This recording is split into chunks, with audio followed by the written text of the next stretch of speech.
are not on code. It's our job to make sure we band together with every black person who is on code. I don't care if you was a damn Martian. If you a black Martian, if you the damn Martian manhunter and you on code, you talk about reparations, then okay, all right. I'm not. We can sit down and have dinner or lunch. I'm not sure what you're gonna be eating, but I'm gonna have me like a steak or something, and you can have some spiders or whatever you eat. But as long as you on code, then we can get together and we can do something. We can make something happen because that's the only thing that matters at this point. Uh, Marcel, you can go ahead. Yeah, I think Reggie was ahead of me, Reggie. but yeah, I think he was about to speak. No, I brought you up before Reggie. I remember. No, you Oh, go ahead, brother Marcel. Brother Did Marcel, you somebody go think ahead Reggie on, okay, went?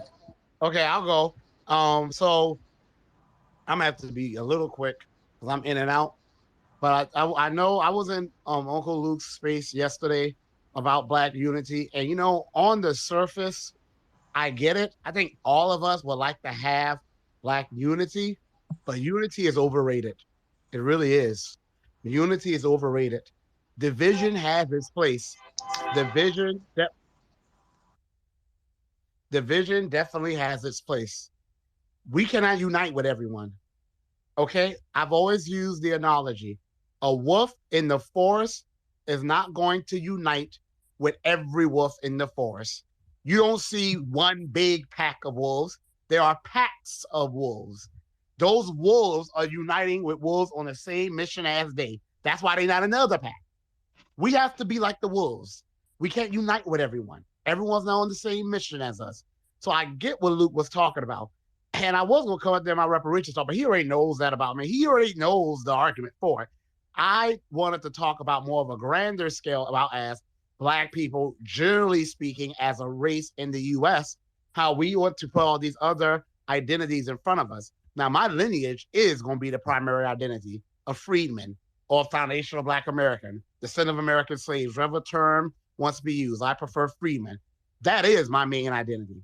The problem with us, we want to put everything before those identities. Oh, LGBTQ. Oh, non-binary. Oh, I'm New Yorker. Oh, no. I'm a Democrat. I'm a Republican first. No, I am a freeman first. And what's good for freeman is going to be the main thing that guides my principles. So I get the desire for unity. I get where Luke was coming from. I think because I was running for office, and by the way, I'm not so sure Clyburn got all the votes that they say he got, and I'm just going to leave it at that. That's why I'm protesting it in court. The other candidate and I both are protesting it. Now, everything Trump said about them stealing elections is true. And everything Stacey Abrams said about them stealing elections is true. It wasn't just Trump beating on that drum. That's a whole other story. But I will say this. I think, yeah, most Black people are off cold, but not because they're coons. That's where I differ. It's not because they're coons. It's because they haven't been educated. I mean, once upon a time, we all weren't where we were. I mean, some of us come out the womb on cold, but I'm sure a lot of us, you could always be more on cold, okay? A lot of Black people are just trying to survive, okay? A lot of them are hearing what the media is feeding us, all these little key words, legal immigration, fair pay, abortion. That's what our people are being fed. And some of our people believe what the media says. The media decides what's important and what's not important for the majority of people. So when our issues are not mentioned on the media, as I was telling Uncle Luke yesterday, our issues are not mentioned on the media, that subtly sends the message that our issues are not important. That's why I support the new Black media. If it wasn't for the new Black media, I would have never gotten as far as I did get. I spent most of my campaign being broke and being unknown. I had to develop a relationship with all of y'all for y'all to get to know me. And by the time the new Black media really, the bigger names at least, really grabbed a hold of me in mid-March, my profile exploded, and I was bringing in from $49,000 a month to almost $100,000 a month. Had I had that 6 months ago when I started, we'll be seeing a different outturn in that election. The point is, I was finally able to speak with a lot of voters and get my message out. The majority of Black people who actually was able to hear about me, they took to my message and they took to my message strongly.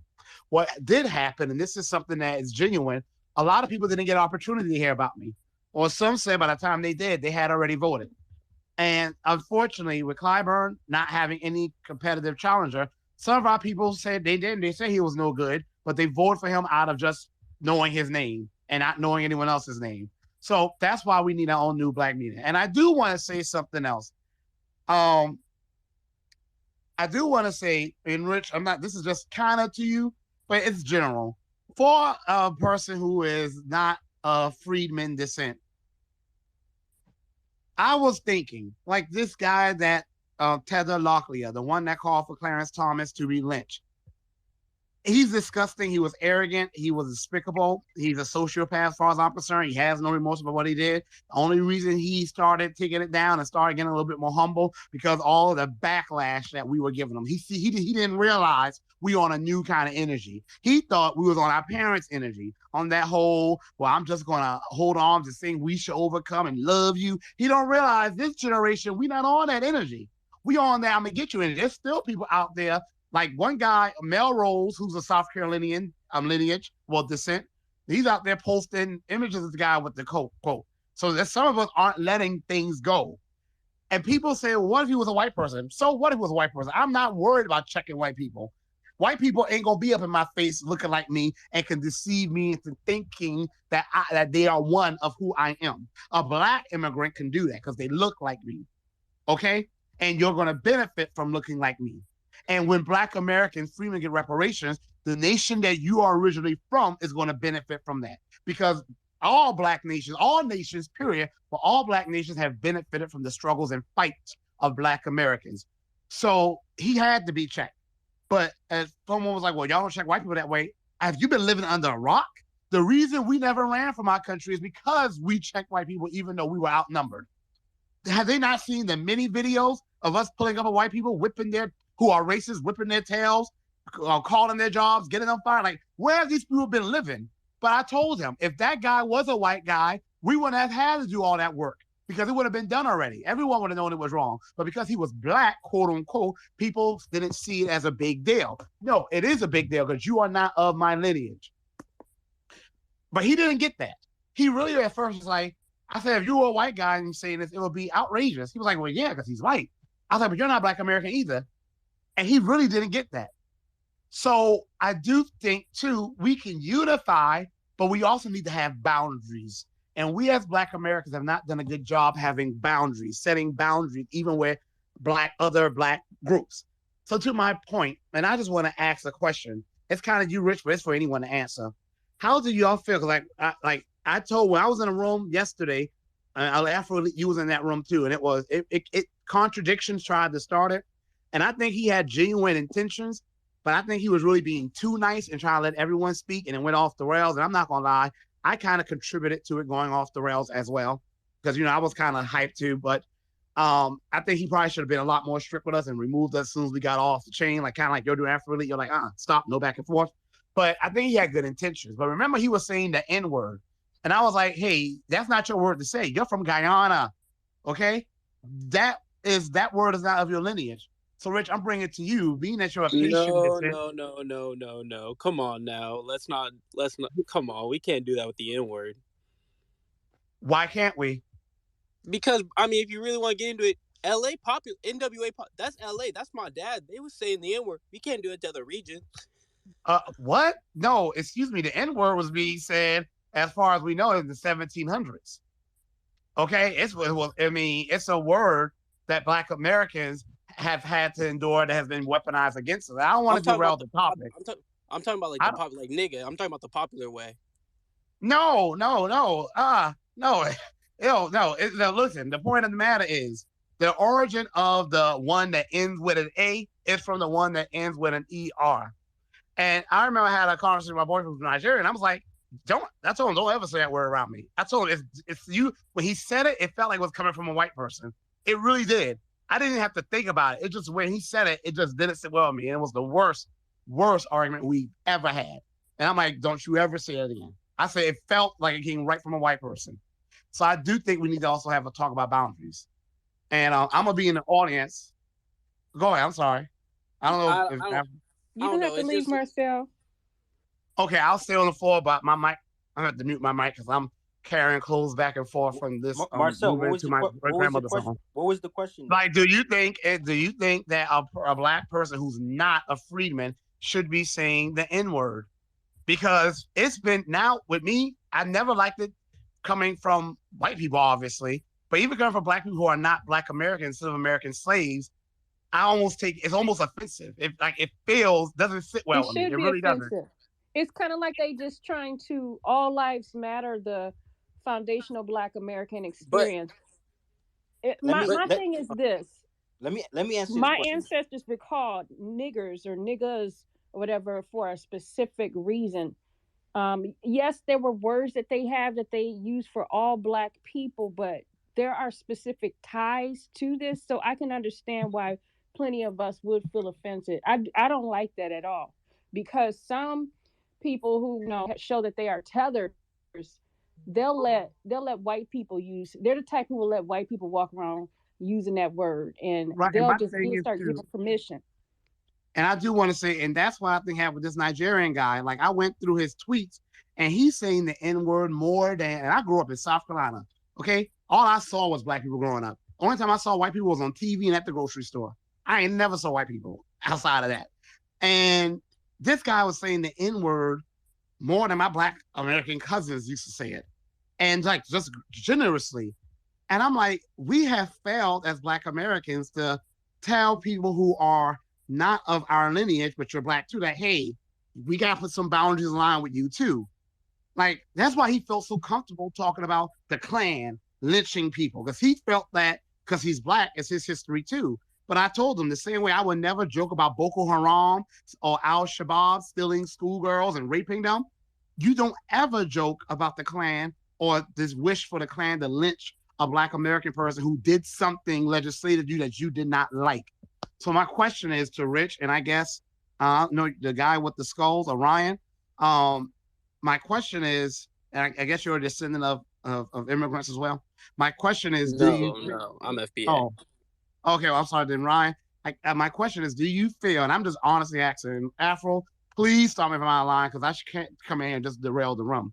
But my question is, do you feel that is appropriate for you not being a descendant of American slaves to use the N-word when it's not your lineage where that word has its history rooted? Before we go, we have more people coming up. For some reason, Twitter is tripping on me, so it's not letting me make anybody a co-host. So if you don't want to speak, I have to ask you. If you don't have anything to say, you can drop down. You can come back up, but I just want other people who would like to come up to speak. But since he asked the question mainly to, I'll come back up later. okay, I got you. Okay, I got you. He asked a question, or Rich, you can answer. Well, to answer the question, even with that Nigerian dude, I seen he put the ER. So is it you, Afro, that got your Is it you that got your mic on? I think Reggie. I think you got to mute Yeah, your I mic. think it's Reggie. Reggie, you still at the gas station, nigga? Nope. Reggie, you got, hold on. This all right. This all right. I got it. Okay. Rich, you can continue. Yeah, we good now. Yeah. Okay. Well, to answer the question, even the Nigerian dude, I seen he put ER. That offended me also because it's like, nigga, you're black. Who the fuck says nigger? That the only type of people that say that shit is white folks. So that really, really offended me.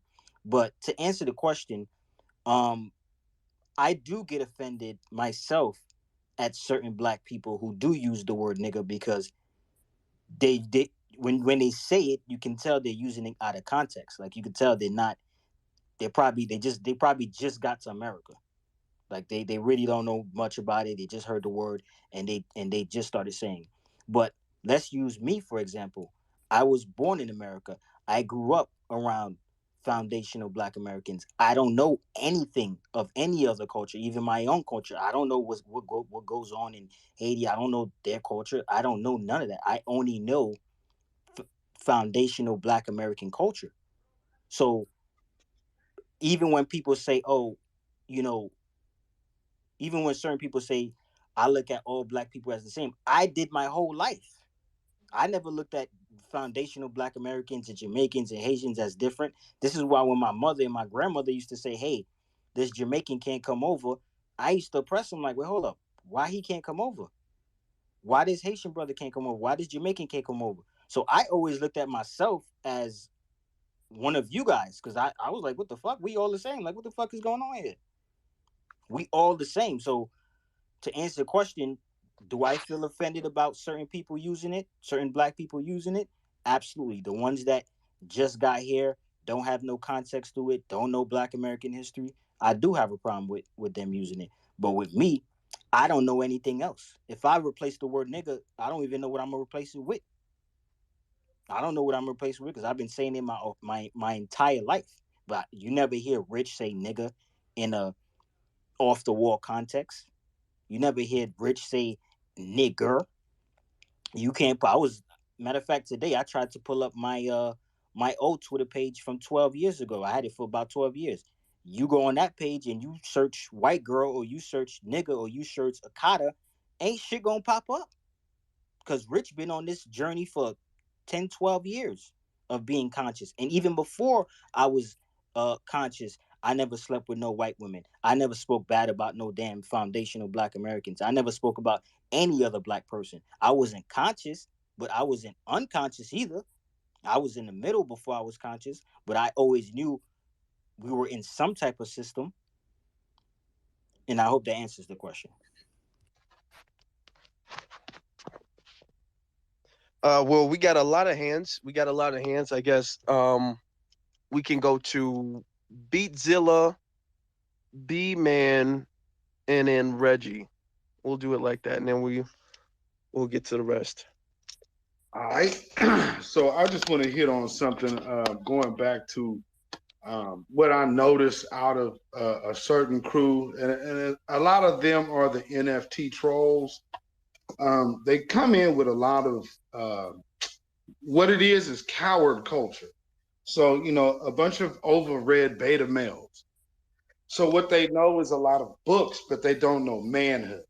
So here's the one thing that all of our prior scholars not only were learned and studied by book, but there's another little 4-letter word that goes along with obtaining wisdom, and that's called life.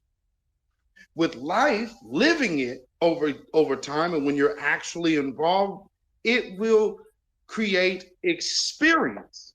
So when you have experience, that's when these people are writing their books. We're talking about something that was written back in the 90s. We're in 2022. There's something called adjustment mid-game. If you can't understand that part, well, if you're got your mind so wrapped up on this new web thing and we're gonna get over here and get in this industry, but when it come down to talking to a group of black folks, all of a sudden we're going all the way back to the book. But you can figure out how to live life right now. That type of thing, to me, that's just absolute coward culture. What we are looking for is empowerment. These people want to argue because they never got enough attention when they were growing up. And what this is, it's not that. So what we need to start doing is regulating that weak ass energy right off the rip. If you said what you said, don't let these little boys come off up in here and start having you go tit for tat. They know they ain't about shit. So this is why they're coming in here, to get everyone in here that is about empowerment off of their square, because they're cowards and they have no desire to fight white supremacy. They think they can hop on a computer and NFT their way around it, but they can't. Got to be a man. So I'm gonna need some toughening up from some of these dudes. And for y'all out here that got the game and understand, start checking these little niggas and stop going back and forth with them, because they straight suckers. Just go ahead and school them, because you have no business arguing with someone who's so far beneath y'all. And with that, I'll land my plane. I'm gonna say this before we get to B-Man, because you had your hand up. When it comes to the works of any individual, any of our master teachers, we have to understand when they wrote their books, it was at a certain point in their life. And then after the book was published, they kept on studying. So there might be something that they would have learned or adjusted that they didn't know when they were making the book. There, Neely Fuller, when you talk to him now, he still says, "Yeah, I'm learning." When he wrote the book, he might have believed that, yeah, we shouldn't use coon at all. And then later on, you might ask him today, he was like, "Oh yeah, there's a whole bunch of coons out here." Plus, you have to adapt that into real life. How does you have to apply it into real life? There are coons, and to be honest, you don't have to agree with everything, and that shouldn't be a taboo thing to speak on. We have this like God complex when it comes to certain people in our community, where anything they say is like blasphemy to speak against. Um, so we can't have that either. B man, you can go ahead. Nah, I was glad Beatzilla just said that because that's the reason why I raised my hand. In regards to the United Independent Compensatory Code concept, those words by itself, right there, I think Rich said it earlier. You can take what works for you and apply it, but it's not a one size fits all type thing. So that was good that Beatzilla recognized that and called that out because there was another dude yesterday or the day before. I think he tried to come at Marcel, trying to use the code concept book too as well. And it's just like, man, it almost seems like they're using it for the wrong purpose on what it is and what it's designed for. And I mean, if anybody really listens to it, or if they want to really check in, I mean, you could go into his Ricky Bobby show. You can go to producejustice.com. He's there every single Tuesday. You can ask the man directly while he's living. I'm gonna be sick when it's his time to go and it's his time to transition. But you can ask him these sort of questions or whatever, if you have that. But we don't necessarily have to play tit for tat with each other all throughout with what it is. And really, the code concept is supposed to work every single time. So we don't even all have it all right as is. It's just a mere suggestion, a guideline, a book for us to use and for us to build off of that. So yeah, no, that was the only reason. I don't even think he's even in here no more in FT. But I mean, those are some all right suggestions or whatever, but that doesn't mean that that's what it is, and it's got to be by law. Mm-hmm. You can't evolve if you feel as if something is perfect.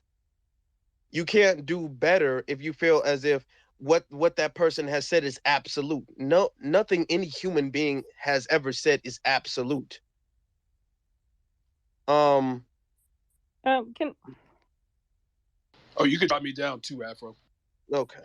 All right. Yeah. Yep. Nikki, did you want to say something?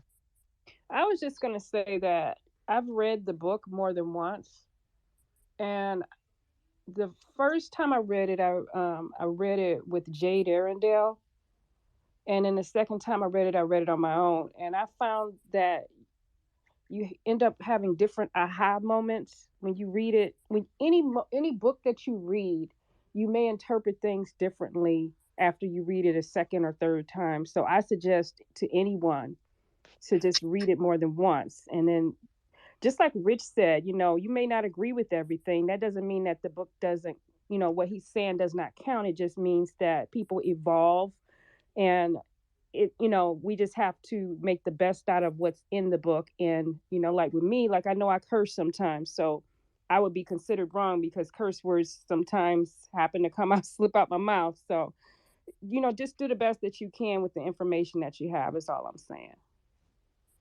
Thank you. I will say, and you know how often I speak on Neely Fuller. You know how much I respect Neely Fuller. I got his book. I've posted his book before. He says stop cursing. I personally don't see cursing as really that bad. That's me personally. I personally feel as if all language is just communication, and it depends on the context of how you use it. I mean, I could call somebody stupid. Is that a curse word technically? What is the difference between me calling somebody stupid and me calling somebody a jackass? How is me calling somebody a jackass cursing and then me calling somebody stupid not cursing? So I mean, it gets dicey right there. So I really don't see it like as like you can't say shit, you can't say ass. Like they're words and they have a meaning. So that's the way I look at that. So I would disagree with that, but I can disagree respectfully. Reggie, you can go ahead. Oh yes, thank you, thank you. What I want to say is that I really appreciate what you guys are doing, and I want to say that when people try to take you off your square, they're trying to make people see you in a negative light. Whatever your talking points is, stick with that. Don't let somebody come in and say something that is going to trigger you, because that's what they're trying to do is to trigger you, to make people see you in a negative light. Say, so I told you this guy was nothing. Don't do it. And what I really want to say is that I see a lot of intelligent young people. Pull a Marcel Williams, pull a Marcel Dixon, excuse me, is that you should put your names in the hat. Things won't change just by us standing around talking. Put your name, run for these different offices they have. Show these people, man, that you are challenging them, and you are not going to stand for the status quo. That's the only way change is going to happen. Change is not, we can't depend on the people in politics, because those people in politics are being groomed to do what they're doing. That is to maintain white supremacy. And the only time that we're going to have some type of change is you young people have to run for these different offices. Now is the time for you to start campaigning. I really appreciate what Marcel did. I just hate that I'm in Texas. I'm not in North Carolina, South Carolina. I'm not in Carolina. I'm in Texas. And we don't have enough young people like I'm seeing on this platform in Texas. And what I'm just pleading with you guys is to please run for these different offices. Take a chance, man. What do you have to lose? That is what I want to say. I really appreciate what you guys are doing, and stop letting these people, because when people come in and talk, you don't really know if it's a black person or white person. You just look at the profile. You really don't know. So knowing that, don't fall for it. Stay on your square. Whatever you have to say, whatever you're campaigning on, whatever you are saying, stick with that. If somebody come in and try to bring in the N-word, disregard that. If I was you guys, I would just remove them from the platform. I'm not going to sit there and argue with them about whatever it is that they're trying to do. Don't do it. And like I said, I love you guys, man. And I really, you know what? I'm like Michelle Obama. For the first time in my life, I see hope. I see hope in my people, because for years, it's just been too much cooning going on. And I'm seeing some young people just not having it. Don't y'all go for that. Don't fall for it. Hey, man, just keep doing what you're doing. And I mean, I understand sometimes you get upset and you want to curse, but why do you have to? Just because what some knucklehead said? Don't do it. So I'm not going to take up much more of your time. I really like what I'm hearing, but I want to see some action. Reggie was at that gas station staring at that gas price like, God damn. He said he wanted Trump back. Hey, man, you damn right I want Trump back. I used to drive cabs when Trump was president. Gas was under $1. Now all of a sudden, $6. So yes, please bring. You know what? When it comes to Donald Trump, the only thing I liked about Donald Trump, when he said he's coming to drain the swamps, he was disrupting their little playhouse. Damn right, Reggie. I almost let something slip out my mouth, but yeah, I interpreted drain the swamp a little bit different. I interpret it as he's just getting rid of some people in this country too, but it's all of that. Well, I mean, hold on, through chaos, through all the chaos, look what's happening now. Okay, now we still got hands, so we're gonna get to Black Alpha and then Marcel. Hey, what's up? Peace, family. Good to see everybody, all the familiar faces. Everybody, shout out to Brother Afro Elite, as always, family. Salute to Brother Marcel Dixon, as always, family. Low Country in the house. I just want to make a couple points because a bunch of brothers and sisters have already made a lot of great points, and I just want to chime in and add a little black alpha to it. I noticed that, sometimes when we start thinking about our people, we start thinking that we lack things. Let's make one thing clear. Foundational Black Americans and Black people across the whole world, we have every single thing that we need. We have every intelligent mind. We got great workers. We got innovators. We have it all. Our only issue is, as we say, we haven't pulled it all together and moved as a group. Some people start to get defeated and they start thinking, well, we don't have this or we don't have that. That's why people always turn to the dominant society and say, well, they do it this way. They do it that way. The only thing they do different than us is anti-Black racism. That's the only thing they do. Because when it comes to actually making things happen and having intelligent minds and making things go forth, it's all about us. It's all about us. We've been had that since day one. So what we have to do is pull all of our resources and our thoughts together. I like the term unity, but at the same time, I really don't. Unity gives a false perception that everyone's on the same page and the same accord and we locking arms and kicking legs like a cheerleader. I like the term commonality because all we need is a commonality. The U.S. military, they don't have unity. They have a commonality. Those people come from all different walks of life. They have racism in the United States military, but yet the United States has not lost a war. Well, a significant war, shall I say. Either way, when you deal with foundational Black Americans, all we got to do is have that commonality. That commonality is Black empowerment. That commonality is us moving as a group. I don't need to be unified with everybody in my neighborhood. I don't need to be unified with everybody on every aspect. But what we need is a commonality so we work together. You can have a disagreement, but you should not have a disconnection. I can work with anybody if we have a disagreement. I cannot work with you if we have a disconnection. That takes it to another level. So this is why we have to understand that small stuff, like petty things, like you from here, I'm from there, East Coast, West Coast, that's plantation battles. We have to get rid of that type of stuff. We got to understand if our disagreements are minor or something we can live with, then let's keep it moving. It's like being married. If you married, you can't say, well, I'm going to divorce my wife because one bad thing went wrong. You're going to have those bumps in the road. Your family, your brothers, your sisters, your parents, whatever. Everybody's had disagreements, bumped heads all the time. You probably have grown up and you've probably fist fought other Black people. But at the end of the day, is that enough for you to turn your back on your people and not move together? No. You got to always understand, we will disagree. We will bump heads. We will have issues, but those issues are minute in terms of us trying to get our Black empowerment across. When you look at the dominant society, I've been to Europe. Trust me, those people in Europe do not get along. They do not get along. I'm talking about Germany, Italy, Belgium, the UK. They hate each other. The only thing they understand is supremacy. Marcus Garvey Jr., he said it best. He said, they will have issues amongst themselves until you show up.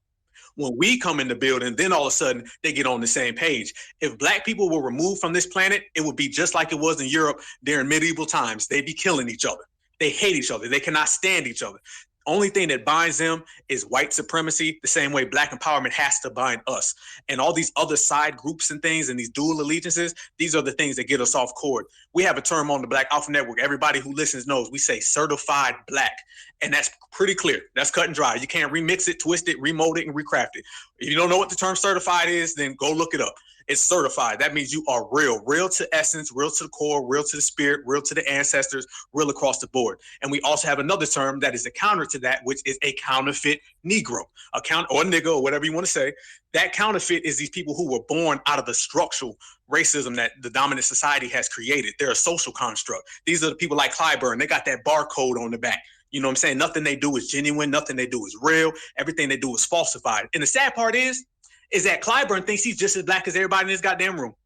I guarantee you, coons think that they Black. Let's get this right. They want to be white, but they think that they're Black. But in reality, they're counterfeits. They're a knockoff brand. They that shit the motherfuckers order from them damn catalogs and it comes back and the Jordans got the wings missing and the cereals off brand. They're off brand. They counterfeits. They not solid. They not real. We represent certified. And it's not difficult to understand what certified is. And so if you know what certified is, then you know what counterfeit is. And in the middle, and I heard people talking about Black folks being off code and coons. I do not believe the average Black person is a coon. You have counterfeit niggas, which are fake, irrelevant. They do not exist. You have certifieds, which are the real ones like us who push the line. And in the middle, there's a middle ground, which we call basic Blacks. These are just basic Blacks. And what I mean by basic Blacks, we probably have a lot of them in our families. A lot of them. They're not coons. They're not trying to be with every W. They're not defeated. They're just basic. They don't think on the deep level. They don't know Neely Fuller. How many people come in here and say they don't know who Neely Fuller is? And then we teach them. They don't know about the teachings and stuff. They don't think on that deep level. It's like somebody in school. They get good grades. They're basically a C student. All right. Say if you're talking about Black empowerment, we getting A pluses. All right.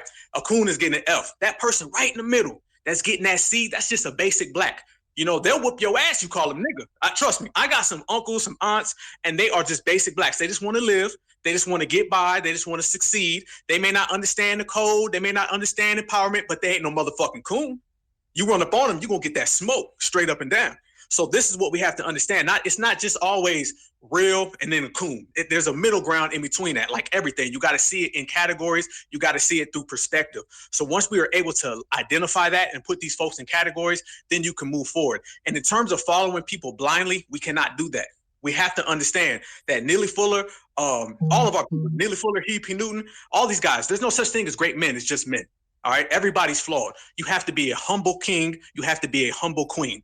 All right. That's what you have to be. No one's out here trying to be great. And Black empowerment is not a religion. It's not a religion. If you want to be just, I read something from a book and I'm just going to do everything they say, then go pick up a book, go pick up a Bible or Quran and go do that. And Black empowerment, there's going to be differences. These people are not great, but you have to follow the inner core of what they're saying. Everybody knows this. We overcomplicate things and it's too complex. It ain't murky. This is simple and plain. You know, when someone says something in a book, whether you take it, you cherry pick it, and you pick out what the blessings and what the inner essence of what they're saying is. For instance, I got brothers right here on this panel that I'm telling you right now, and I ain't scared to say it. I take things from these brothers and I mix it with what I say. That's how you're supposed to be in life. Muhammad Ali said, every man is my teacher because I can learn something from every man. You understand that? So you got to know, brother Afroleet, brother Beatzilla, brother Rich, brother Marcel. I learned things. My brother Tim, I see you, Tim. I learned a lot of things from these brothers. And I'm not afraid to say, I take what they say and things that I've already applied and I implement them together and it makes me strong. Every athlete that you've ever seen, Muhammad Ali, Kobe Bryant, Michael Jordan, they learned from somebody. Hell, Kobe Bryant was Michael Jordan, but he took that and he mixed it with Kobe and then boom. Muhammad Ali was Sugar Ray Robinson. He took that, he mixed it, and then boom. This is what you're supposed to do. So yes, you're supposed to learn things from a book, but you can't live out a book. You can't live out a book. I understand everything about the code. I learned a lot from the code, but the one thing I took forth the code is my two eyes. My two eyes are the most important thing. You take everything that you read, everything that you learn, and you mix it with what you see through your experiences, and that's what makes you stronger. I'm not Neely Fuller. I will never be Neely Fuller. I am myself. I don't want to be Neely Fuller. I want to learn from him. I want to respect him. But things that they say that I disagree with, and I'm real enough to say it. There's no shame in that. If that's how it is, that's how it is. I don't agree with everything my parents have told me. So I don't know these people. These are men that are here to teach us. And let me tell you something. They don't want us to follow them blindly. When we go out here and win this anti-Black war, Neely Fuller did not want a billion Neely Fullers. Because if we have a billion and one person, we're going to lose. Our beauty is in versatility. Our beauty is being able to conquer this through multiple different fronts. And that's what we have to maintain. So I suggest to everybody, be a humble king, be a humble queen. And there's beauty in numbers and there's beauty in diversifying. And that's the beauty of Foundational Black Americans. We got work on everybody's block. Remember that. We got work on everybody's block. Right here in the United States, you got down in South America, Black people all across this world. That's the one thing about us. When you start looking at the dominant society and all these people, they had to go there as colonizers. We were there everywhere they went when they showed up. We were the first people. What my brother Kaba said, the Black person, he's not the original man, he's the only man. Understand that. So we got work on everybody's block, and that gives us the advantage. So if we can find a commonality in between that, we can build that together, which is what we're doing here. I salute Brother Afroleet because he plays his role in connecting everybody. Brother Afroleet could be doing anything in the world right now. But this brother is putting us together so we can all take something from this. So the same way we take from each other, and it's okay to learn from your peers. Understand that everybody you learn from ain't got to be 72 years old. They ain't got to be 55. They ain't got to be 80. You can learn things from people next to you.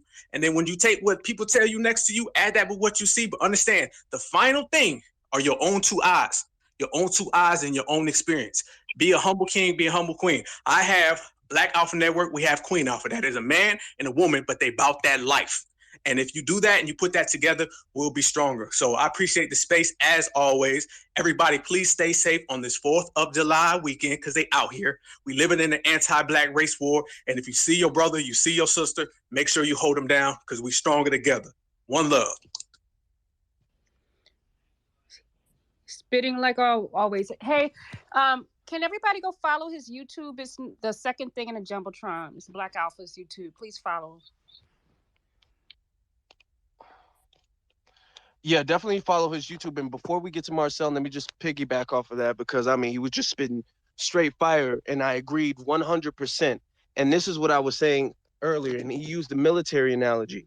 I'm saying there's fights in the military. There's fights among different branches in the military and different positions and different ranks, but they all pledge allegiance to one flag, one ideology. And that's how we should be.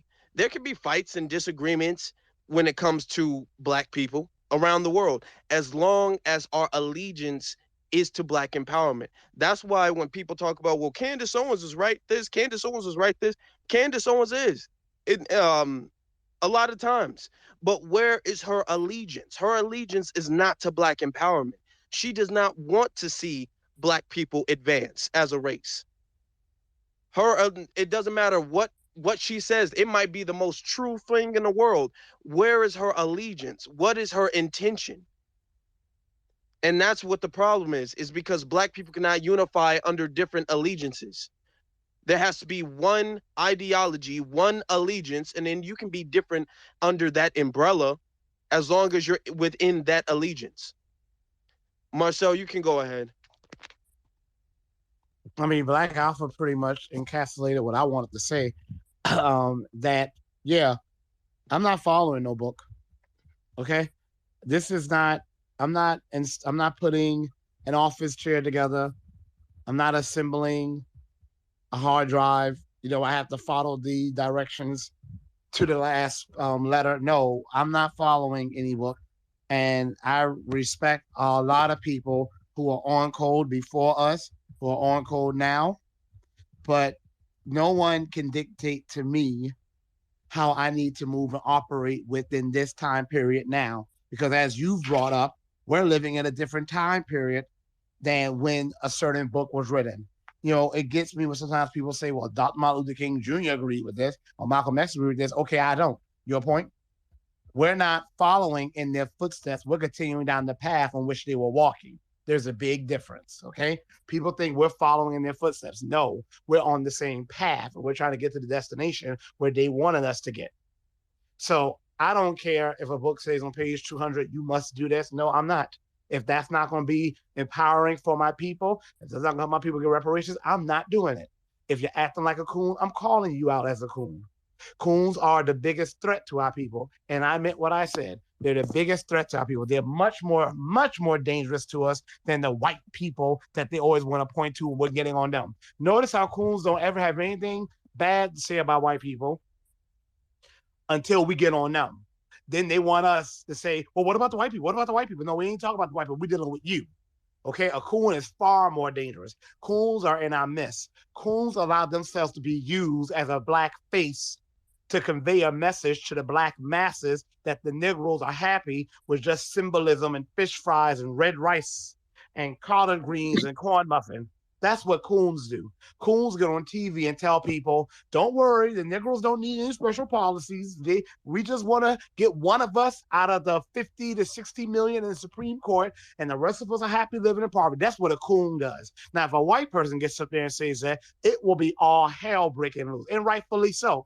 It should be the same hell breaking loose when a blackface gets up there and tries to pacify the black masses by saying we're completely happy with how everything is, and the only thing we care about is abortion rights, making sure illegal immigrants get citizenship was going to hurt us deeply. Abortion, which has killed over 20 million of our children. It's coons that do that. So I am going to give my energy to checking the coons, not white people. We already know the energy that an anti-black white person is on. Why would I need to be paying attention to them as if that's something new? So I'm calling a coon a coon. I don't like profanity either. I'm going to be honest with y'all. I've only recently, no, I'm not gonna lie now. I ain't gonna lie like that. I've only recently, again, started using profanity heavily since my campaign and being here on Twitter. Because sometimes these idiots on here don't get it. Like, you know, people are so dumb. And by the way, y'all, I'm having space later on. Shameless promotion, I guess is what they call it. I'm not promoting it, but I do want this to be a conversation. I was supposed to have it at 5, but I want to be able to really pay attention to that room. It's going to be about, you know, are we anti-black immigrant or are we just anti-black coon? And we already know the answer to that. But I got to do this because some idiots out there don't seem to get it. Or they do get it, but you see, this is what coons do. They get that we are not anti-black immigrant. We're anti-black tethers, okay? An immigrant who is black that looks like us but is off code.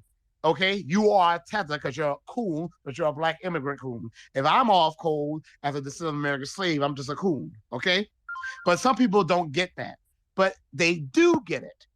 They do get it.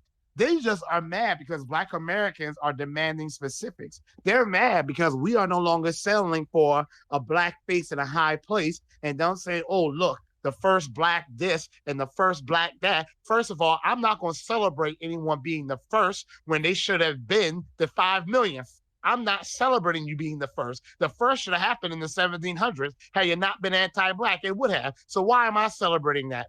Insufficient progress is not progress. So no, I'm not celebrating the first. And then when they say someone's the first something, like this article that I always bring up, they said it was a black man who had $1 million weed dispensary, and they said it was poetic justice because Black Americans have had our communities and families devastated by mass incarceration. So I'm reading the article. I ain't even get to the second sentence, and they already made it clear this black face was a Nigerian American. Was it a problem that he was Nigerian? No. But it is a damn problem when you talk about how mass incarceration has destroyed Black families and robbed us of wealth and robbed us of safety. That did not happen to Nigerian Americans. That happened to Black Americans, descendants of American slaves. You see, don't use our pain, but then neglect us of the policies. Don't come to me talking about some damn black on black crime, which is an anti-black talking myth, when you ain't coming to me talking about black on black policies. So I ain't following no book. There is not a single book that I can read. When you on code, you don't need a book to teach you to be on code. Okay? My mother's on code. My sister's on code. I'm on code. People sometimes you don't need a book to teach you how to be on code. I encourage and I promote us reading and learning from people who were, like I said, we're not following in their footsteps. We're walking on the same path on which they were walking. That's what we need to start saying. I'm not following Malcolm X's footsteps. I'm walking on the same path in which he was walking or in which he had treaded. But we're trying to get to that same destination. The truth of the matter is, ain't none of us got to that destination yet. So we need to be open-minded to other ideas and other avenues to take it there. But I'm always going to go forward. If somebody comes with an idea and they want to go backwards, I ain't going there. So that's how we can tell whether something's on code or not. I think Afro said it, Nikki said it. If it's about Black empowerment and getting us reparations, you on code. If it's getting us close to that destination. If you come talking butter biscuits and tap dancing and fried chicken and you going backwards, you're not on code. It is not complicated. If you are a Black immigrant and you are more offended about being called a tether, but you are not offended about the harmful actions done by tether, you off code and you walking backwards. No matter of fact, you're not going to be on the path. I'm pushing you off the damn path. In fact, I'm going to get in my car and run you over on that path because you should not be on that path anyway. You're on that path as a guest. So if you are a Black immigrant and you are on code, we welcome you to walk on this path with us. And a lot of you are. But the ones that aren't, but Marcel, that group over there, Secure the Tribe, does not believe in that. I disagree, Rich. Hold on, Rich. I'm in Secure the Tribe spaces a lot. And, I know they're not here, but I'm going to speak. I'm in their spaces a lot. And there are many Black immigrants, especially from South Africa, some who are in America, that come into the spaces and they have absolutely no problem with them. The same way Transformer Giselle used to come in the room. And we will be talking about, I'm talking about the Reese's Peanut Butter McFlurry. And here comes transgender Giselle. What about transphobia? Okay, we in the room talking about you a dog person or you a cat person. Which one y'all like the most? Here comes Transformer Giselle. Well, what about transphobia in the Black community? We in the room talking about, you like to do your hair in dreads or twists or box braids or what you like. Transformer Giselle. Well, what about transphobia? We in the room talking about the most important topic for all Black people: trans, non-trans, straight, gay, crooked, backflip, diagonal. And here you come.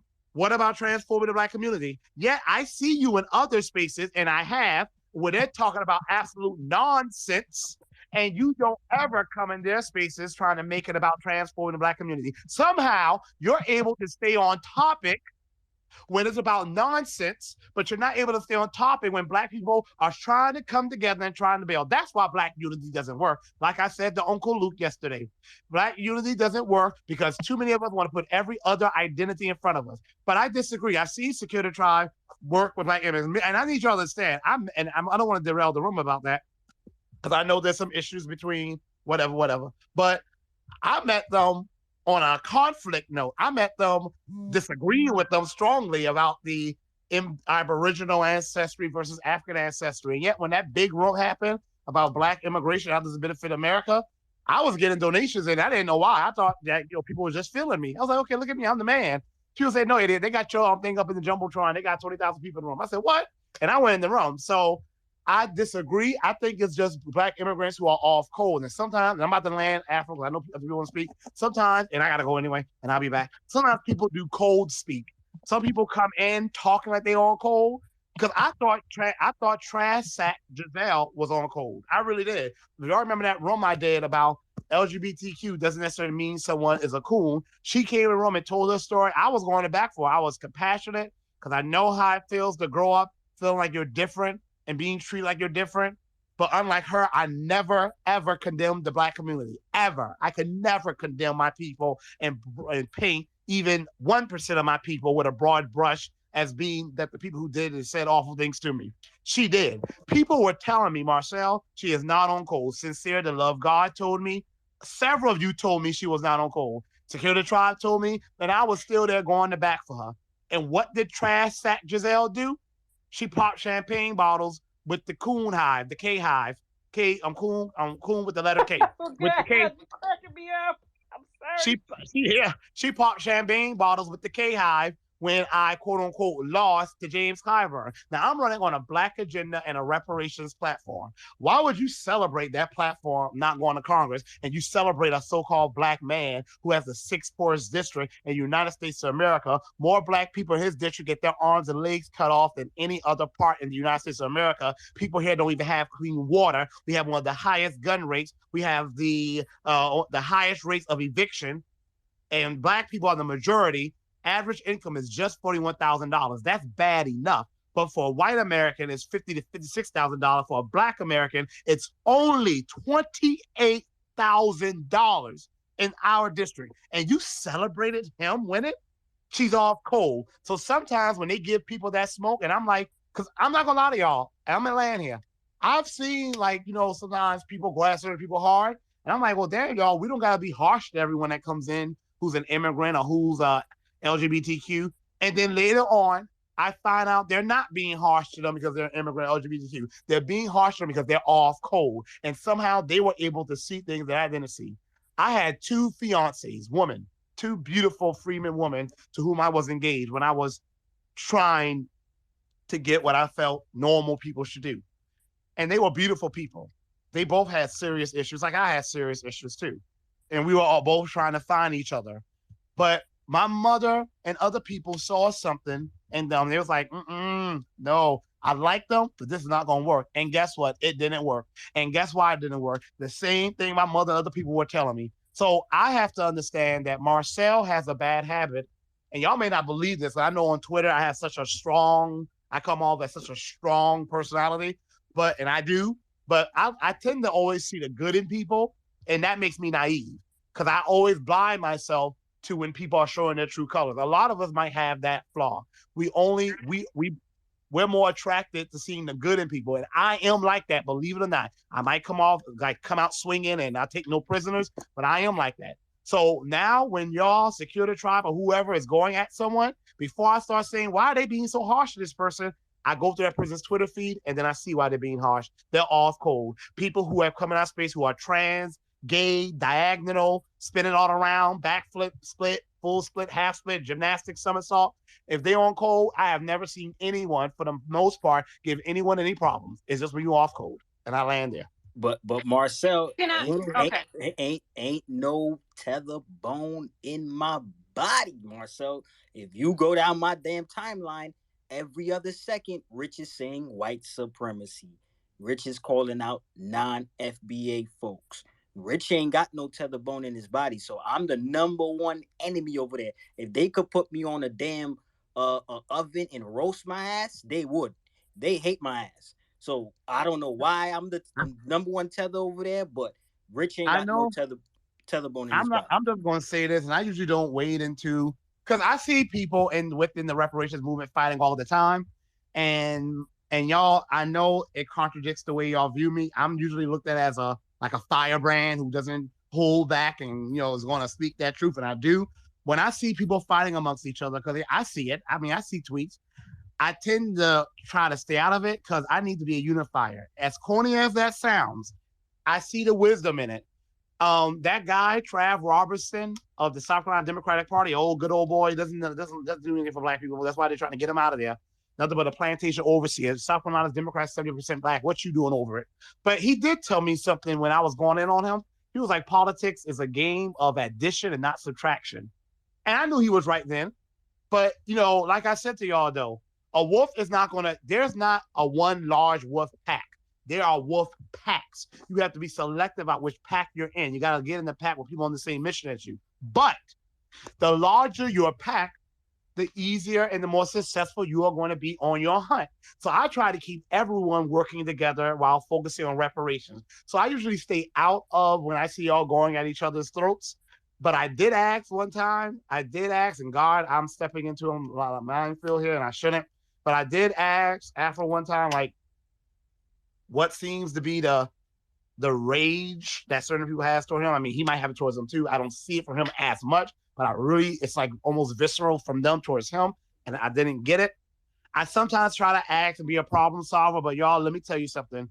When I had a friend and they used to get into it with their partner and whatnot, and you know what happens? I used to see people trying to be the problem solver. Guess what happened? They would get back together the next day, and guess who was the public enemy number one? The problem solver who tried to bring everyone together. So sometimes I stay out of it, and I try to unify us around reparations. So, Rich, I don't know what happened. I can't say you did something wrong. I can't say they are not justified. I don't know what it is. I just need us all to focus on reparations and put all the nonsense aside. Because at the end of the day, this is life or death.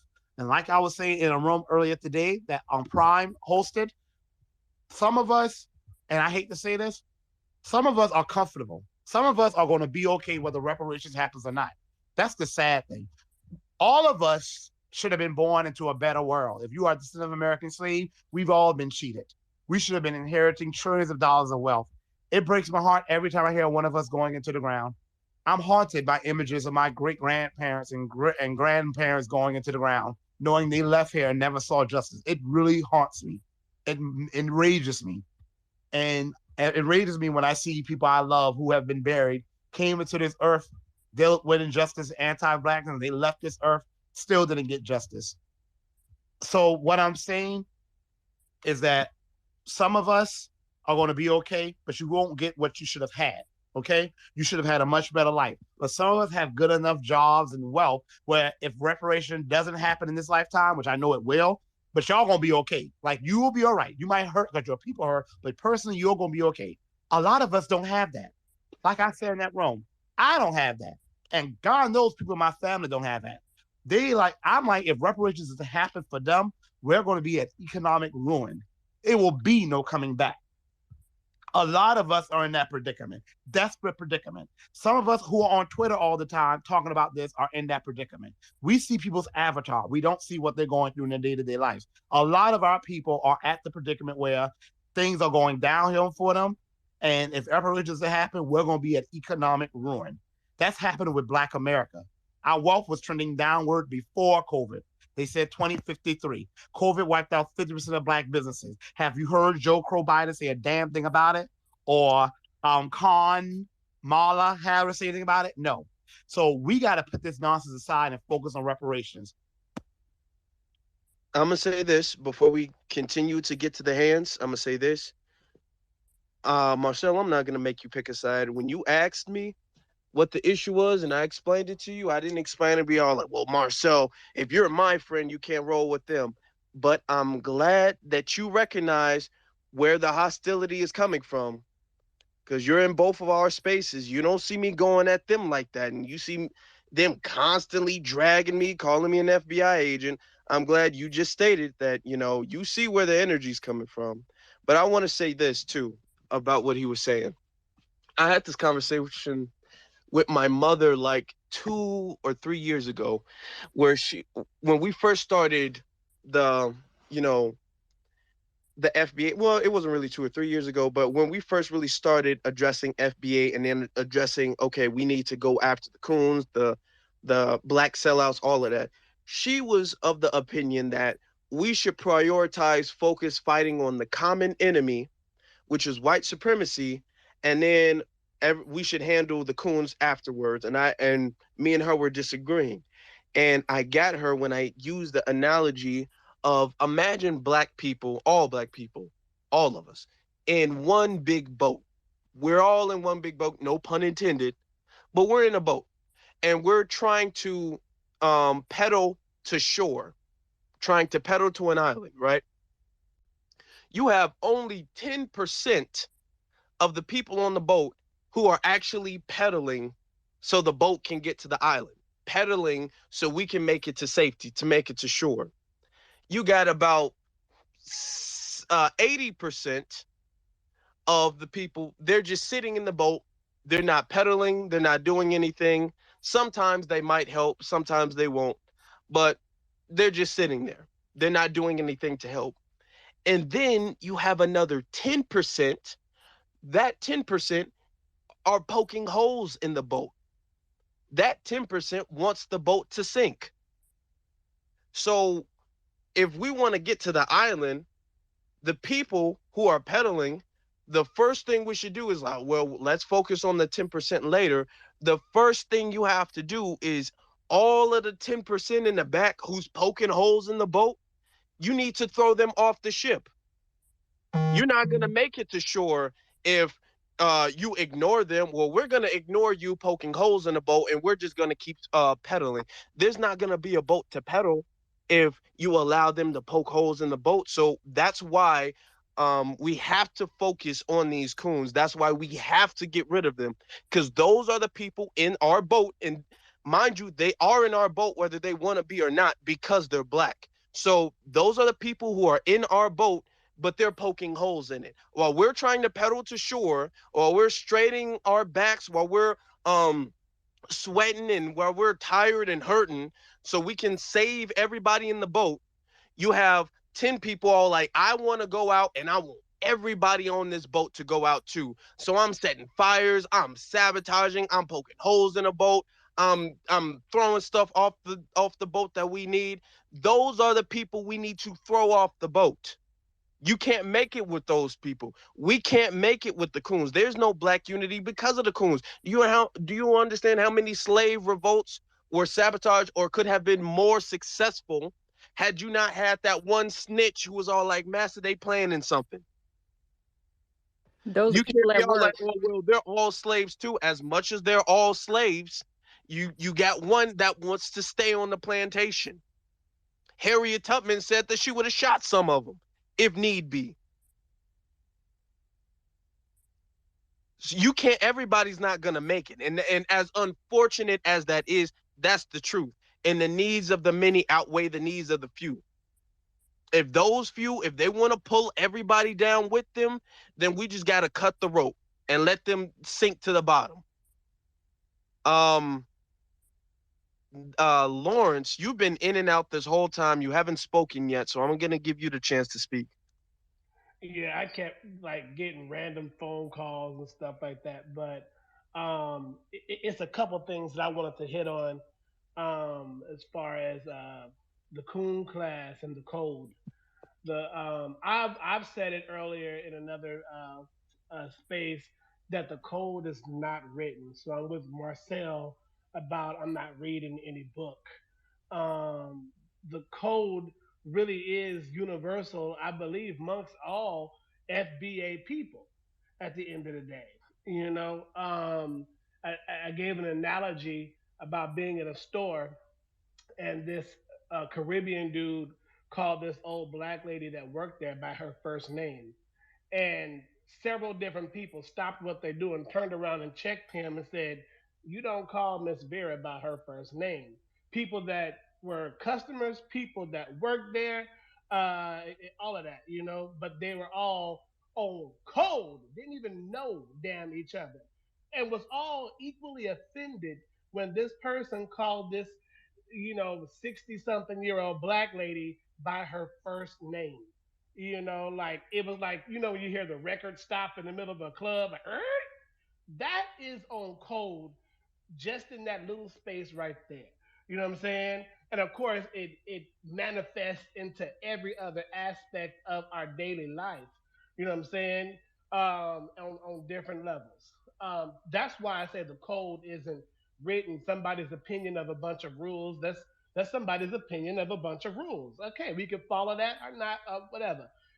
For me, the code is unwritten, which brings me to my next point.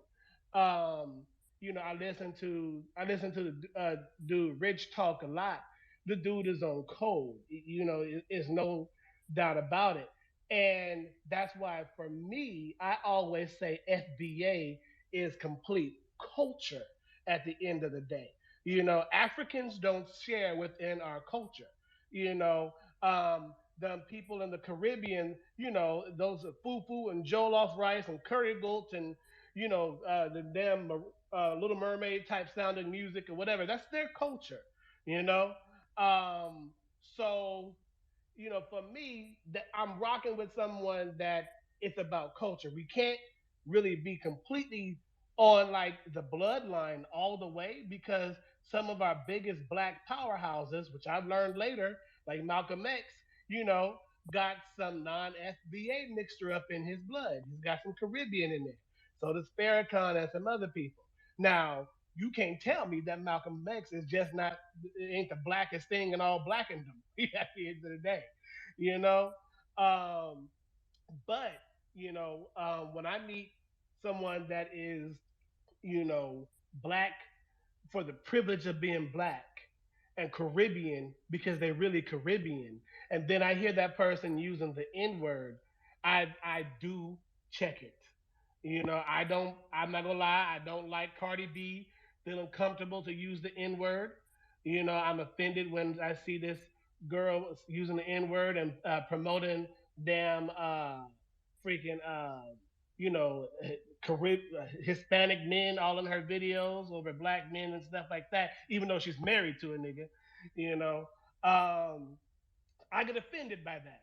My boy, his name is Glenn. He's half Caribbean, St. Croix, and half Puerto Rican. When he's around black people, oh, he's black all day long. You know what I'm saying? But when he get around foreigners, including Africans, all that shit goes out the window. It's them black people and those black girls. So when I hear him saying the N word around me, now you around me, you want to be black again. Hold up. You can't use that word. Lawrence, what do you mean? I said, you can't use that word, curry goat. That's offensive and I won't allow it. So so he's not on code. As far as I'm concerned, he's a tether at the end of the day. So and then another thing that Marcel was saying, with a lot of these people who choose, feminism uh, first when it comes down to it. A lot of times when people choose these other groups because you're a woman, you can choose feminism, you know. But those black women always end up getting rude awakenings when they think they have the same feminism access as white women. They'll remind you when the shit hits the fan that, you ain't one of them. Same thing with LGBT. You can't be a part of that white LGBT community. They are part of white supremacy. And they will remind, uh, I'm giving experience, you know what I'm saying? Being from California and a part of that community, they will let you know that you are not one of them in 10 damn seconds. So you got to be on code as a black person because you do need your black tribe, not no Indian tribe, your black tribe, you know? So like I said, so I'm gonna land my plane. The code is unwritten. Black FBA is all about our culture at the end of the day. Oh, real quick before I end, y'all was talking about dealing with these coons. We cannot ignore that. Y'all need to. If y'all haven't seen Who Killed Malcolm X, the new Netflix documentary, it's it completely blow your mind. The dude who really killed him, like died literally just a couple of years ago. But it was a coon, as usual, that sold him out. Y'all remember way back in the, I'm sure y'all know the story about the get my hand out of my pocket, and he had his homeboy that was his security right there next to him. That was a coon hired by the New York Police Department to spy on Malcolm X the entire time. And this dude was going back and forth, sharing with the New York PD about Malcolm's every move, smiling in his face. But this dude was a sellout. This dude had no had no honor in his body. Coons usually have no honor. You know what I'm saying? That's why they tap dance for almost any damn body. You know? So yes, I agree with y'all. We got to deal with the coons first because we know what our white people are on, and we deal with them a different way. But we got to deal with the coons, because they will destroy from the inside. I land my plane. And I want to say this, just to piggyback off of what you said, because you were talking about Malcolm X. Let's look at the situation with Fred Hampton and the Black Panther Party and COINTELPRO. William O'Neill set up Fred Hampton to be murdered. He drugged Fred Hampton, and Fred Hampton was murdered in his sleep. Fred Hampton never harmed anybody. Fred Hampton was going out of his way to help someone. Fred Hampton was murdered in his sleep at the age of 21 years old. Most of us in this room are older than 21. We were able to live longer lives than Fred Hampton because he was around a damn coon. He was around a sellout, a race trader. So would you go back? If you could go back, would you say, well, yeah, William O'Neill is a problem, but I think that we should focus on the police? No, the police is the goal, but we got to get rid of the infiltrators. We got to get rid of people poking holes in a boat. We have to get rid of the coons first, because these are the people who infiltrate and they sabotage all of our progress. We can't make any progress with them. That's why we've been held so far behind. Now, as far as a book goes, you don't have to agree with everything anybody said. The reason why I reference Neely Fuller and I ask people if they've read Neely Fuller is because that gives them a decent, I feel as if, in my opinion, that gives them a decent foundation on what they should and shouldn't be doing. I'm not looking at Neely Fuller's book like it's the Bible or the Quran and it needs to be followed word by word. Every single thing needs to be followed word by word. I'm saying that that should be a foundation, and it lets me know how well read you are. If you say, yeah, I read it, but I disagree with that point, I'll be like, oh, okay, then. All right. But if you say, no, I don't know who it is, I'm all like, okay, well, that I don't know how much progress we can make because me and you are on not having the same foundation of the conversation. So that's why I reference it. I don't necessarily feel like if you disagree with Neely Fuller or if you read his book or Dr. Francis Cress Welson's book, that makes you off code.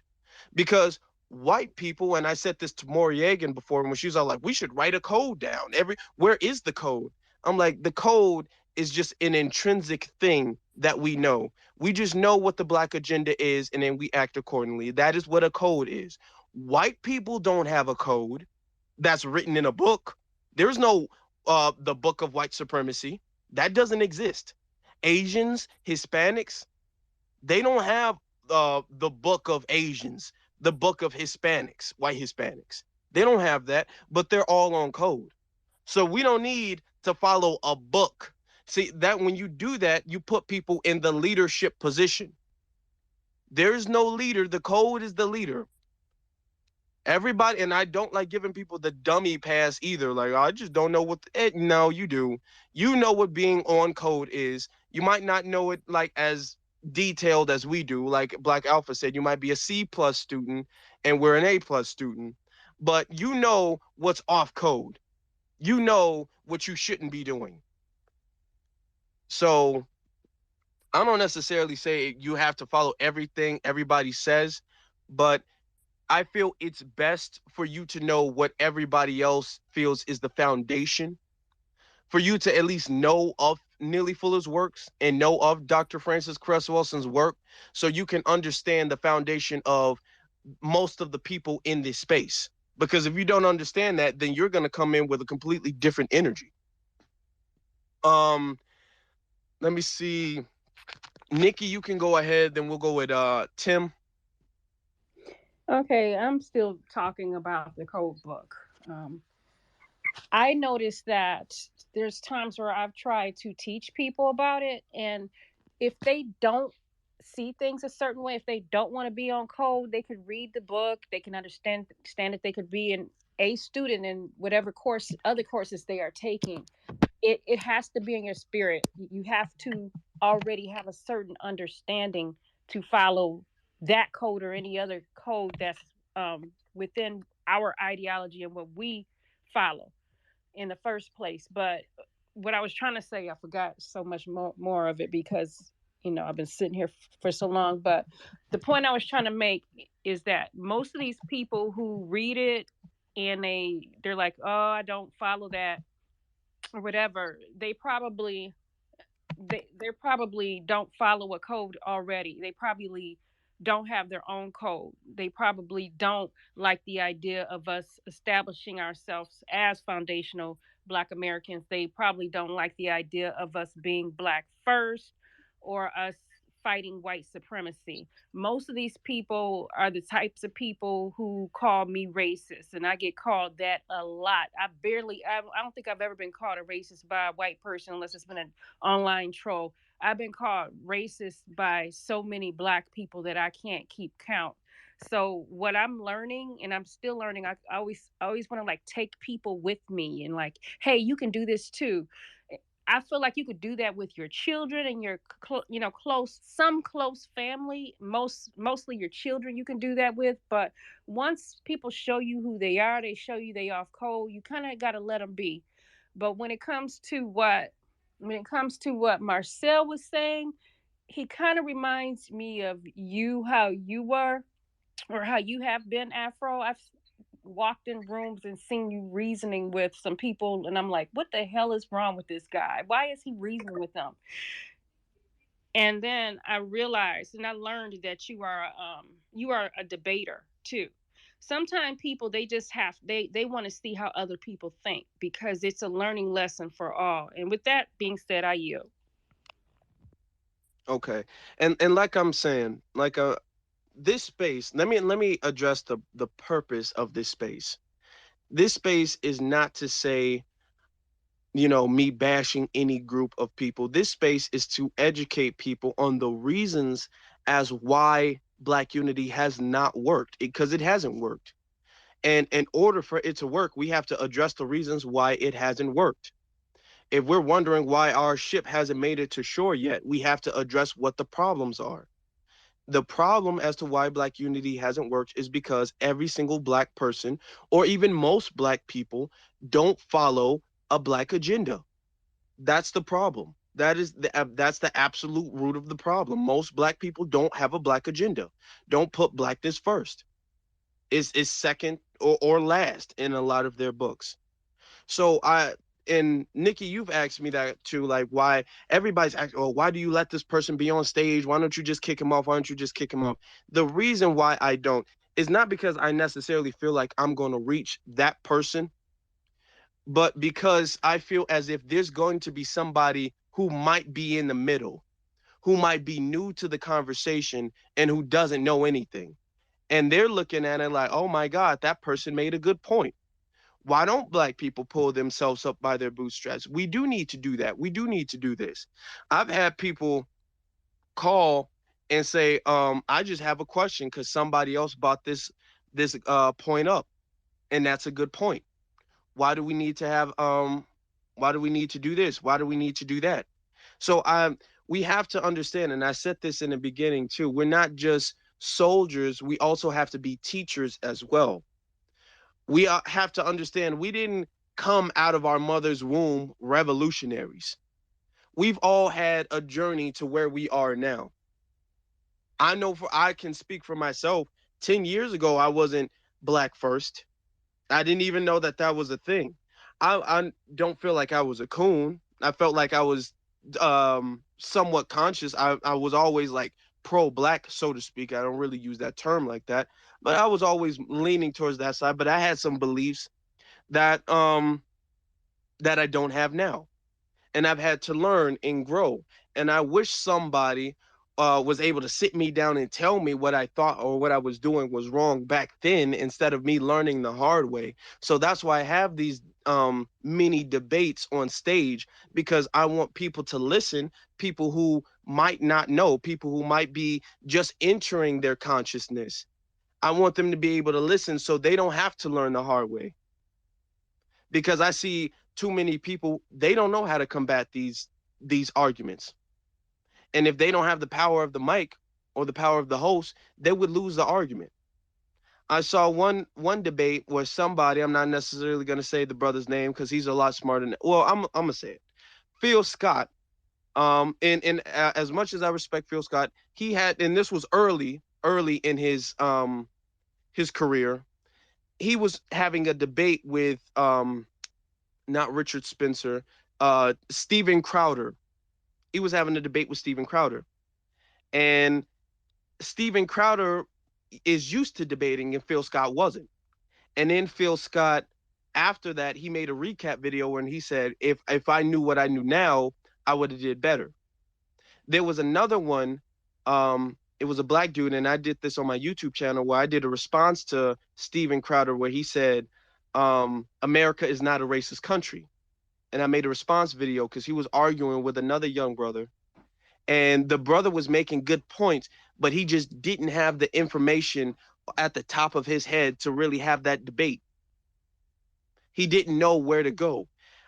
Too often, Steven kind of tricked him and led him into a different direction, where he was like, yeah, but don't you feel as if it's more of the fact that the fathers aren't in the home? I mean, statistically, the fathers, it's the fathers, don't you think? And then he was like, well, yeah, I guess I see where you're coming from. I'm like, oh, man, I'm shaking my head listening to the video. I'm like, oh, man, you fell for it. Your energy and your intention is right, but you're falling for the wrong tricks. So that's why I have this, because if I was to debate Steven Crowder, I would be able to combat and counter all of his arguments. But you have people who disagree, but they don't know where to go. They don't know how to counter that. So that's why I have to have patience when I'm arguing with somebody, because there's going to be people who don't know what to say. And I can't assume that everybody knows what I know. So with that being said, Tim, you can go ahead. Hey, thanks, Afro. Excellent point you made. I just wanted to just piggyback on the code book again.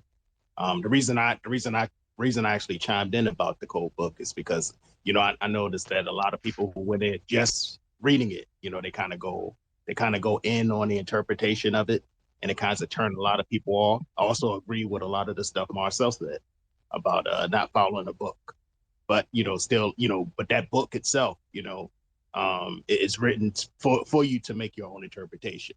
That's why it's called the United Independent Code Book. That's why many of us here are actually saying the code, because other people have taken their own spin to that term and used the word code. A lot of different people use it. Jason Black, Tariq, Marcel himself, myself, many of the people here on the stage have used it. So it's an interpretive thing. That book is an interpretive thing. Again, that's why I asked the gentleman, Mr. NFT, about, was he familiar with the VGQ? That's one of the main reasons why that term VGQ was actually added to that book, because, it was like, I wouldn't say it was giving Mr. Fuller an out, but it was given an interpretation that, you would have to interpret that book differently, upon reading it. You shouldn't take it at face value and stuff like that. Even in making up your own codes and stuff like that. Another good point that Marcel mentioned, he was talking about the Nigerian guy with the weed shop. It's really funny of how these immigrants can kind of just come in and get, they can just get, where exactly to go for the funding, and they'll get praise for it because they're they're supposedly the black people who aren't offensive, and who they're not going to rock the boat and different things like that. I'm saying a lot of this stuff is new to us. Not enough you like I worked in city government for a little while, and just to if you've been in behind the scenes to see all the free money the different nationalities get versus us, the fight that we have to do, the fight that we have to just put up just to get basic things, you would be surprised. So a lot of this stuff is new to us, knowing that we have people that are just getting free money for just walking across, just walking 100 miles, to get here, and get free money. Again, just going back to, I wanted to bring up the B1 thing again, involving dealing with this space, I'm saying a lot of us here, had an understanding of what B1 meant. Again, that's been solved. I don't even really want to bring it up because Jason Black took care of it. Afro got you want to say something, Afro? All right, I'll continue. Yeah, Afro has an extensive collection of videos. I hope he put it in. He should actually I hope you put it in a folder on your channel, Afro. I hope you don't drop out of here. You still there, Afro? Yeah, I'm here. Oh. Yeah. But I made a playlist of it. So if you want to know from like beginning to end, there's the playlist of spaces on my YouTube channel. Yep, thank you. Yeah, that's cool. So like if because I always I've been like in the back channels, I've been referring people to your I said, hey, if you want to know how everything went, I said this man has a chronological order of how stuff goes. So go from there. Also want to say good Spock reference, Star Trek, Star Trek used to be a space that represented science, and that's why I got into the sciences and stuff. What's the needs of the many outweigh the needs of the few. That's from Star Trek. I just wanted to finish with the last thing about that space last night with Luke. I think Luke, one of the things that kind of turned me off, I didn't actually stay for the whole thing because Luke was talking like a little too crazy for me when he made that statement about being pulled over by the cops and we're all niggas and he didn't actually put in perspective. He didn't put in context of how we as FBA we know that we're black people here. They don't become black until they get in trouble, and that's the one thing with that.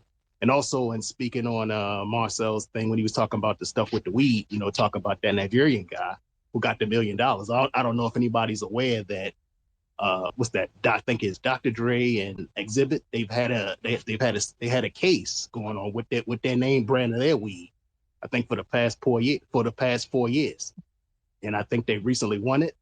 So just think about how all this stuff, goes, where the immigrants can actually get stuff. That guy got $1 million and went ahead and had his business, and a lot of the white dispensaries, they got their money and went on. But we have Dr. Dre, who's a billionaire, and Exhibit, rappers that everybody know. They've been fighting 4 years just to get the name of their weed thing going. And I'll end it right there. Thank you for that. So if you guys do want to know what happened, it's all on my YouTube, and I have it like from start to finish. It's like literally a playlist, and then even still, I will like narrate exactly how the situation occurred. Which like space are you talking about? I'll go grab it for you. No, it's which space? You said? Yeah, are you talking about one specific space or just no, I'm saying on his channel he has all the spaces. Afro records all his stuff, so everything that's been going on. Okay. I don't want to say the name, because I don't want to give it any more light. But everybody know who I'm talking about. Yeah. That's it. So Afro has it on his channel in a folder where you can go and look at it in chronological order as things happen. Yeah. Beatzilla, you can go, and then NFT, and then New Dawn. Okay, I just want to kind of reiterate on the unity part, and one of the reasons why a lot of we've seen over the years how we have not been able to unify, because every time when we was talking about voting for tangibles, look at how many people pushed back on that idea alone. And now we're sitting up here watching billions and trillions of dollars go over to Ukraine when we should have had tangibles, if not in our hands already, at least we would have a date of a release, of a start payment date by now. And we still haven't even seen this administration even fool with Ice Cube, right?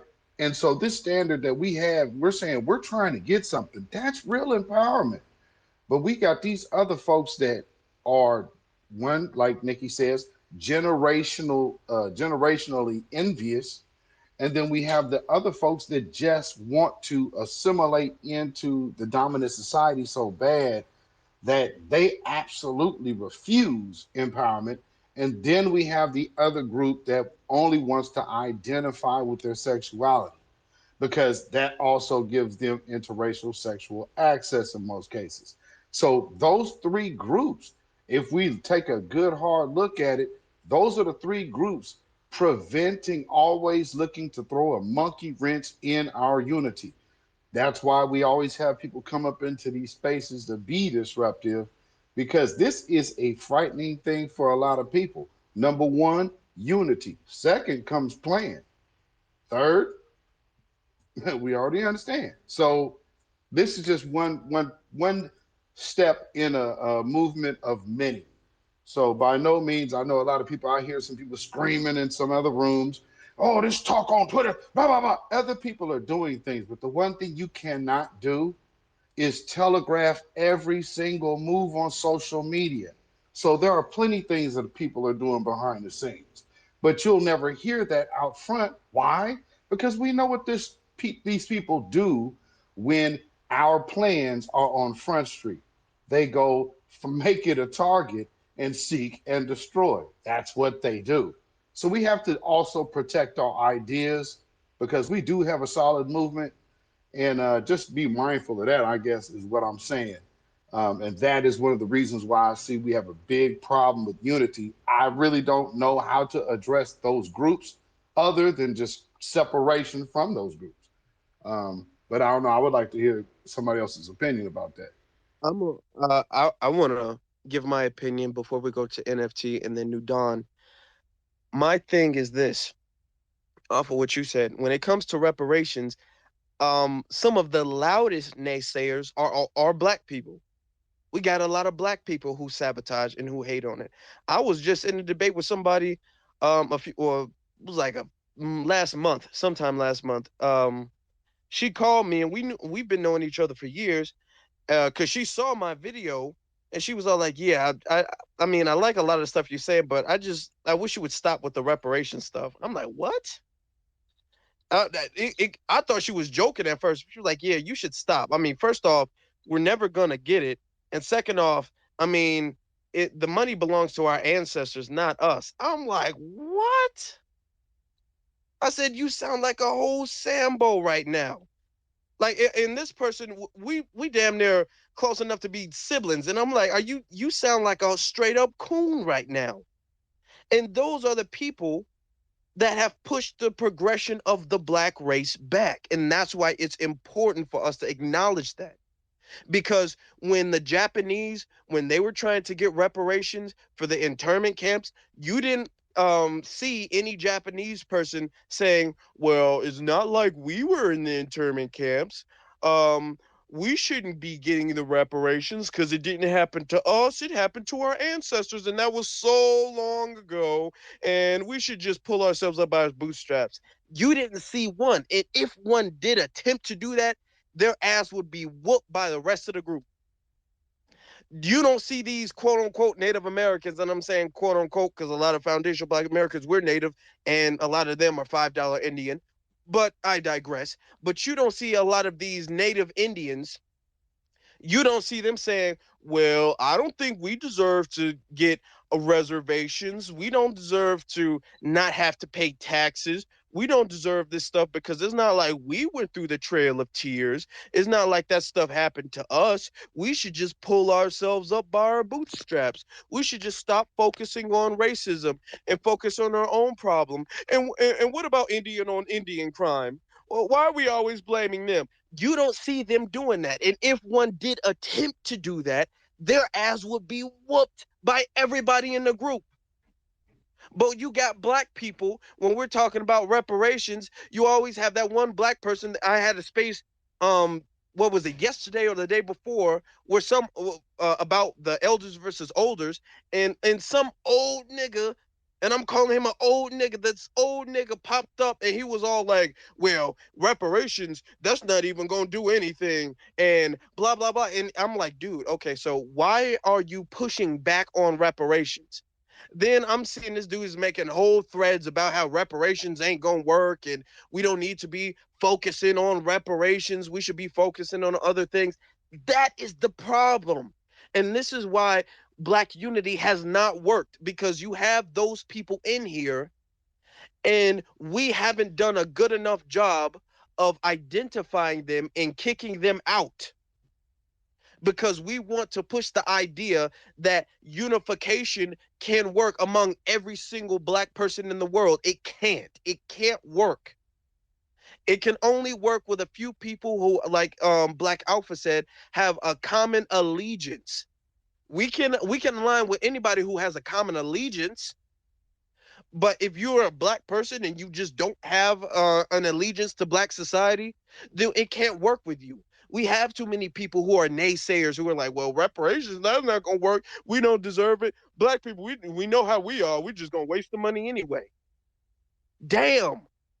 Those are the problems. That is the problem. That person, whoever he or she is, that's the problem. That's why it hasn't worked. You got Tethers coming over here. Oh, what's Torian? You just did a video on him. The Fresh and Fit dude. I forgot his name. If you guys check his channel out too, by the way, it's in the Jumbotron. But he just did a video on him. He comes from some African country. I forgot the name. I keep wanting to say Somalia, but I know it's not Somalia. But he comes from an African country. Sudan. You say, huh? Sudan. Sudan. Okay, Sudan. He comes from Sudan because of the opportunity that we've given him. And yet he's coming over here saying, well, Black Americans, why are we doing better in your country than you are? See, we work hard. We know how to work hard. You guys just don't work hard. You guys just complain. You guys just want a handout. You guys just want this and this. That is the problem. When you have individuals who go against the progression of the group. I think his name was Myron Gaines. Myron Gaines. Yeah, okay. I forgot his name. Thank you. NFT, you can go ahead. Oh man, y'all made a lot of good points. Y'all got me studying. I didn't even know about what First of all, reparations got to be number one. I don't think anybody that come around talking that nonsense, it's just that's off code for real. Like that's the only thing that really matters. And I'm more of a I kind of tend to stay in my masculine, so I want to do something. You know what I'm saying? So at the end of the day, words, they're cool, but like, what do we do? And I want to, and I'm again masculine, so I like structure. You know what I'm saying? So not having things written down and etched in stone, that's not me. Like that ain't my vibe. Like that's something else. I need to see structure as a man. So when you have like a spiritual type of code that only you know or somebody else know, and y'all could kind of like play hot potato with it in the air, I can't get jiggy with that. I really just can't. I don't even understand it. I'm like, what do you mean the rules are unread? Like, what? They're not written down, so you mean you could just change them whenever you feel like it? That's crazy to me. But what's up? But even more so, I want to talk about like what Cali is doing on a state level for them to get reparations. Like they got a committee, and I think that we need to do that. Like we need to do that on a state level and have spaces where we actually talk about like what is the process. I hear people talk about the process like it's some easy thing or everybody knows. We just got to do these affidavits, brother. Like I don't know what that means, bro. Like what do I need to do for real though? Like what do I need to tell people to do?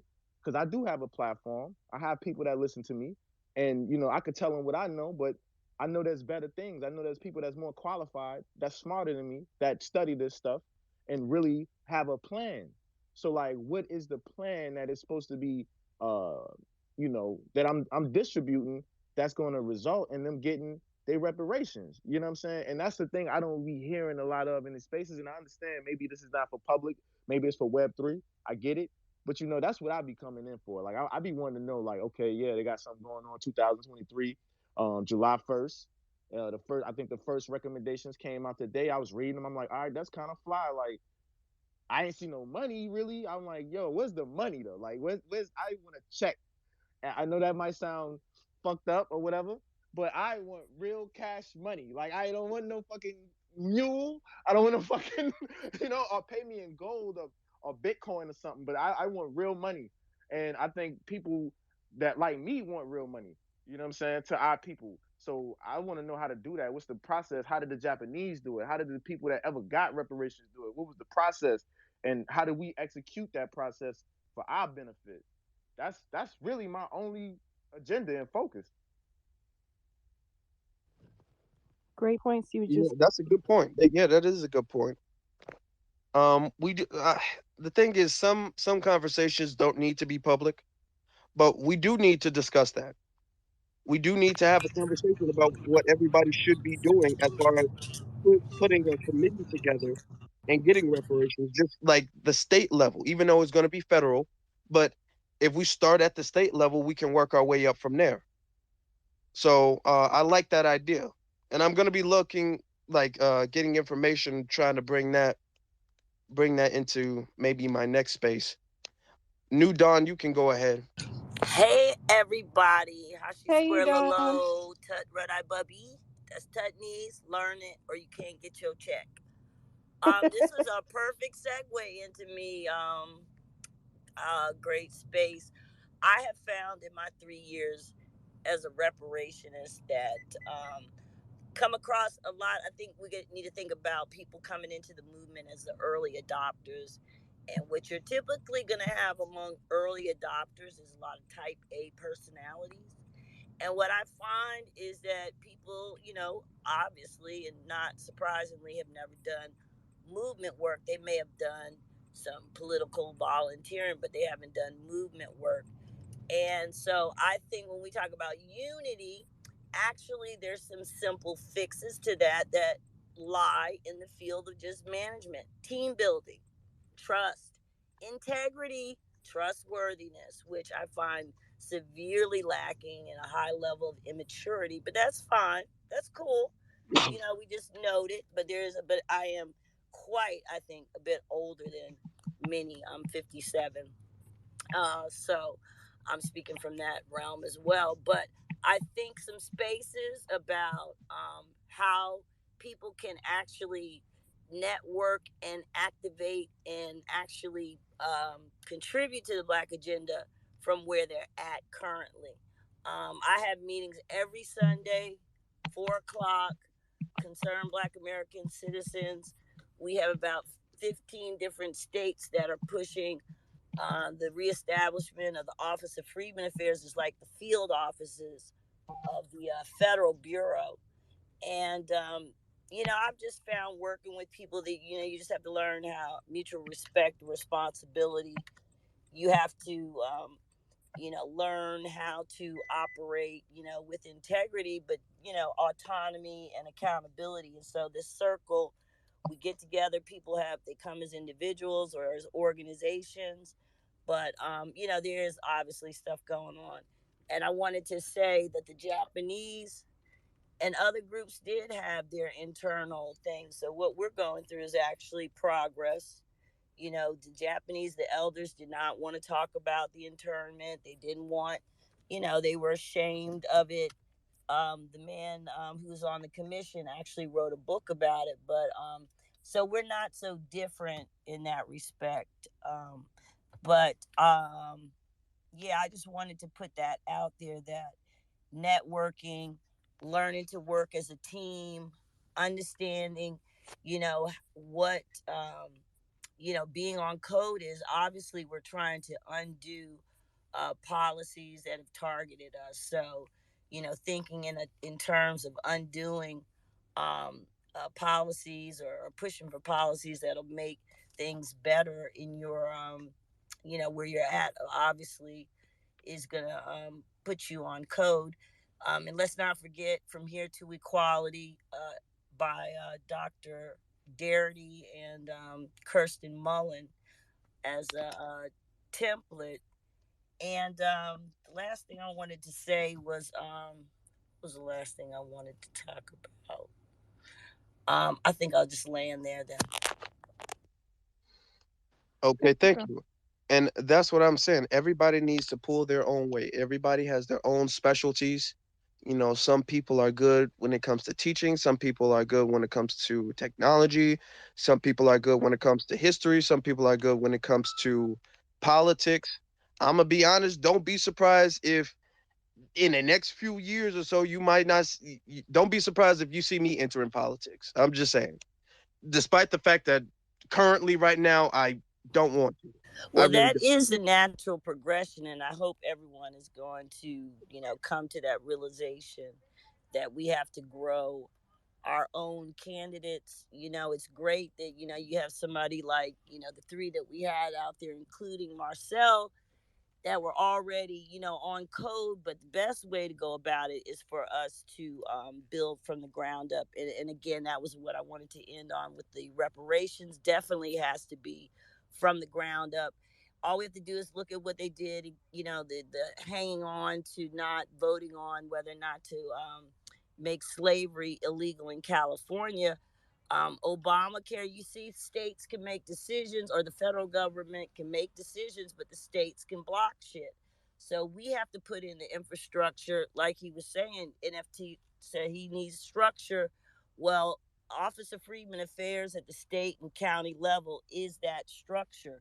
And if you go and do your history, you'll find out what its original intention was, and you'll find out that basically the Office of New Americans and all basic affirmative action programs are a bastardization of that. So that's the structure we need, and I do think we need government oversight to that extent, staffed by us, but still, working with grassroots on the outside as well. But that's how we funnel the money through. We have to get involved locally and at the county level. Go Google, apply for boards and commissions. There are community citizen positions open on all types of boards, from affordable housing to zoning, and those are positions that meetings are after work. Sometimes you get a stipend, but get involved like that. Get your 2-cent voucher. You don't even have to run for election. But thank you. That's all I got. Check out my article up there in the Globotron. Okay. Okay. Everybody keeps calling this a different thing. The people call it the Jumbotron, the Ovoltron, the Govotron. Somebody the called thingamabob, the whatchamacallit. That thing up there. It's a new name. Every space is a new name. The pin board. But I'm gonna check out what you said. Eric, you can go ahead. We'll go with Eric, and then Rila and Danny. And I'm moving down. Thank you. Okay, no, Don, stay up real fast. Please stay up. Okay. Yeah, sorry, I need you to translate something for me, Don, later. Right, and it's Sister Rella, but everybody calls me Rella. Sorry. Yeah. Well, thanks, Afro Elite. I am reluctant, but Afro and Elite and I have had conversations before, and I guess to answer the prompt of the to answer the prompt of the room and kind of touch on politics, which is what you guys were talking about before. You can't do everything internally, especially when you're talking about politics. Politically, the movement is not gaining as much momentum as it could be because there's compartmentalization within the community. People are bringing up candidates like Marcel Dixon and others who I've donated to because I believe in the reparations agenda. I believe that Black people, myself, people that are descendants of slaves, need to be paid reparations for what happened in this country. It's too much of an atrocity for us not to be made right up the situation. I think that if you're trying to push it on a political level, there's a whole different game that people are not realizing they're playing. Number one, you can't just go around excluding different groups out of the game. politically or even within the organization. And to the question why Black unity has not worked, it has not worked because we continuously compartmentalize ourselves and we all think our way of doing things is the best way. We are unable to talk to each other. We're unable to listen to each other. We're unable to pull from each other's ideas and try to make one cohesive strategy that works for everybody. Instead, what everybody is trying to do is basically prove that their way is the best way and every other way is the worst way. And that's not how you're supposed to go about revolutionizing if that's the main goal. Marcel Dixon and I had been in the spaces before, the one that was, I think, yesterday, which I can't even remember. I think it was Contradiction or something was hosting it. And there was just a lot of rhetoric being thrown around that was just completely divisive, and it just did not help anything. Marcel had mentioned in that space about how even though he had lost the election by a lot, he didn't even get 5% of the vote. He was saying how a lot of conservatives and Republicans were reaching out to him far more than any Democrats were. And going back to my point about politicking, that's exactly what they were doing. They were playing a manipulation game. Do not be alarmed. I mean, do not be remiss in that people are not coming to the table talking about reparations. They were coming to the table and coming to Marcel specifically because he's pro-life. To my knowledge, he's pro-gun. And he leans a lot more conservative than he does liberal. So a lot of them were going to use him to push him into office so that they can help push in all these other conservative and Republican agendas. And they will not go to the table about reparations in the least bit. Even for the sake of argument, if Marcel were to bring reparations to the table, not only will they smack down the idea entirely, but they know that if he gets voted into office under the crux of reparations as a Black candidate, and he does not follow through congressionally with reparations, or not even getting the ball moving. So, Eric, are you an Afro pessimist? Let him finish. I'm being as honest as I can with the expertise I know about politics. That it's not about. They will come to you and say, we want this idea, we like you as a candidate, whatever, but please understand, these candidates have research teams that go through and analyze every single candidate that's running in different districts, and that they're going and using some of their agendas for their benefit. So in closing, I really just think that a lot of the rhetoric, a lot of this talk about immigration it's not helpful in the least bit. It's reductive, it's embarrassing. And if you go look through many of these movements, the FBA movement, the Pan-Africanist movement, the Hotep movement, all these different movements tethered towards Black liberation, you see a lot more negatives about each movement than you do positives, and that's not a good thing. Okay, well, let me ask you, but first off, let me state in the room, me and Eric, I feel like, are an example of people being able to respectfully disagree. Me and Eric have been in spaces, me and Eric have hosted spaces, and we've agreed on certain points, and then we've disagreed on certain points. But there's always been respect. I've never, taken shots at Eric. Eric has never taken shots at me, despite our disagreements. So this is an example of agreeing to disagree. Now, one thing you said that I want to comment on is, people aren't pulling everybody else's ideas and everybody feels as if their way is the right way. To an extent, that can be a problem. To an extent, that's problematic. Like I was saying before, when it comes to our community, people feel as if one individual is the absolute authority, and that nothing that person says can be inaccurate, and anybody who doesn't follow that one person or that one ideology, that one book, that one religion is wrong. And we can't have that. We do understand that there can be to a degree individualism, and there can be to a degree diversity. However, my pushback to that particular statement is that implies, yes, that implies that we all have the same agenda. Like I said, we can have our own disagreements, the reason why me and Eric can respectfully disagree on certain things is because Eric, he pushes reparations. Eric is a advocate of slavery reparations, and so have I. There's been things that we agree with. Eric wants to see Black people do better. I've had conversations with Eric. So we both want Black empowerment. However, we disagree on some of the methods, and that is fine. Dr. King and Malcolm X, at a certain point in time, they disagreed on their methods of Black empowerment, but they both wanted Black empowerment, and that's fine. But the thing is that Dr. King and Malcolm X both had an allegiance to Black people. They both wanted to see Black people succeed. Every Black person doesn't have an allegiance to Black people. You have Black people who have allegiances to other things, who prioritize other things, you have some Black people who have allegiance to white people. You know, we were talking about Candace Owens. You know, as correct as some statements she may make is, her allegiance isn't to Black people. Her allegiance is to white people. So, to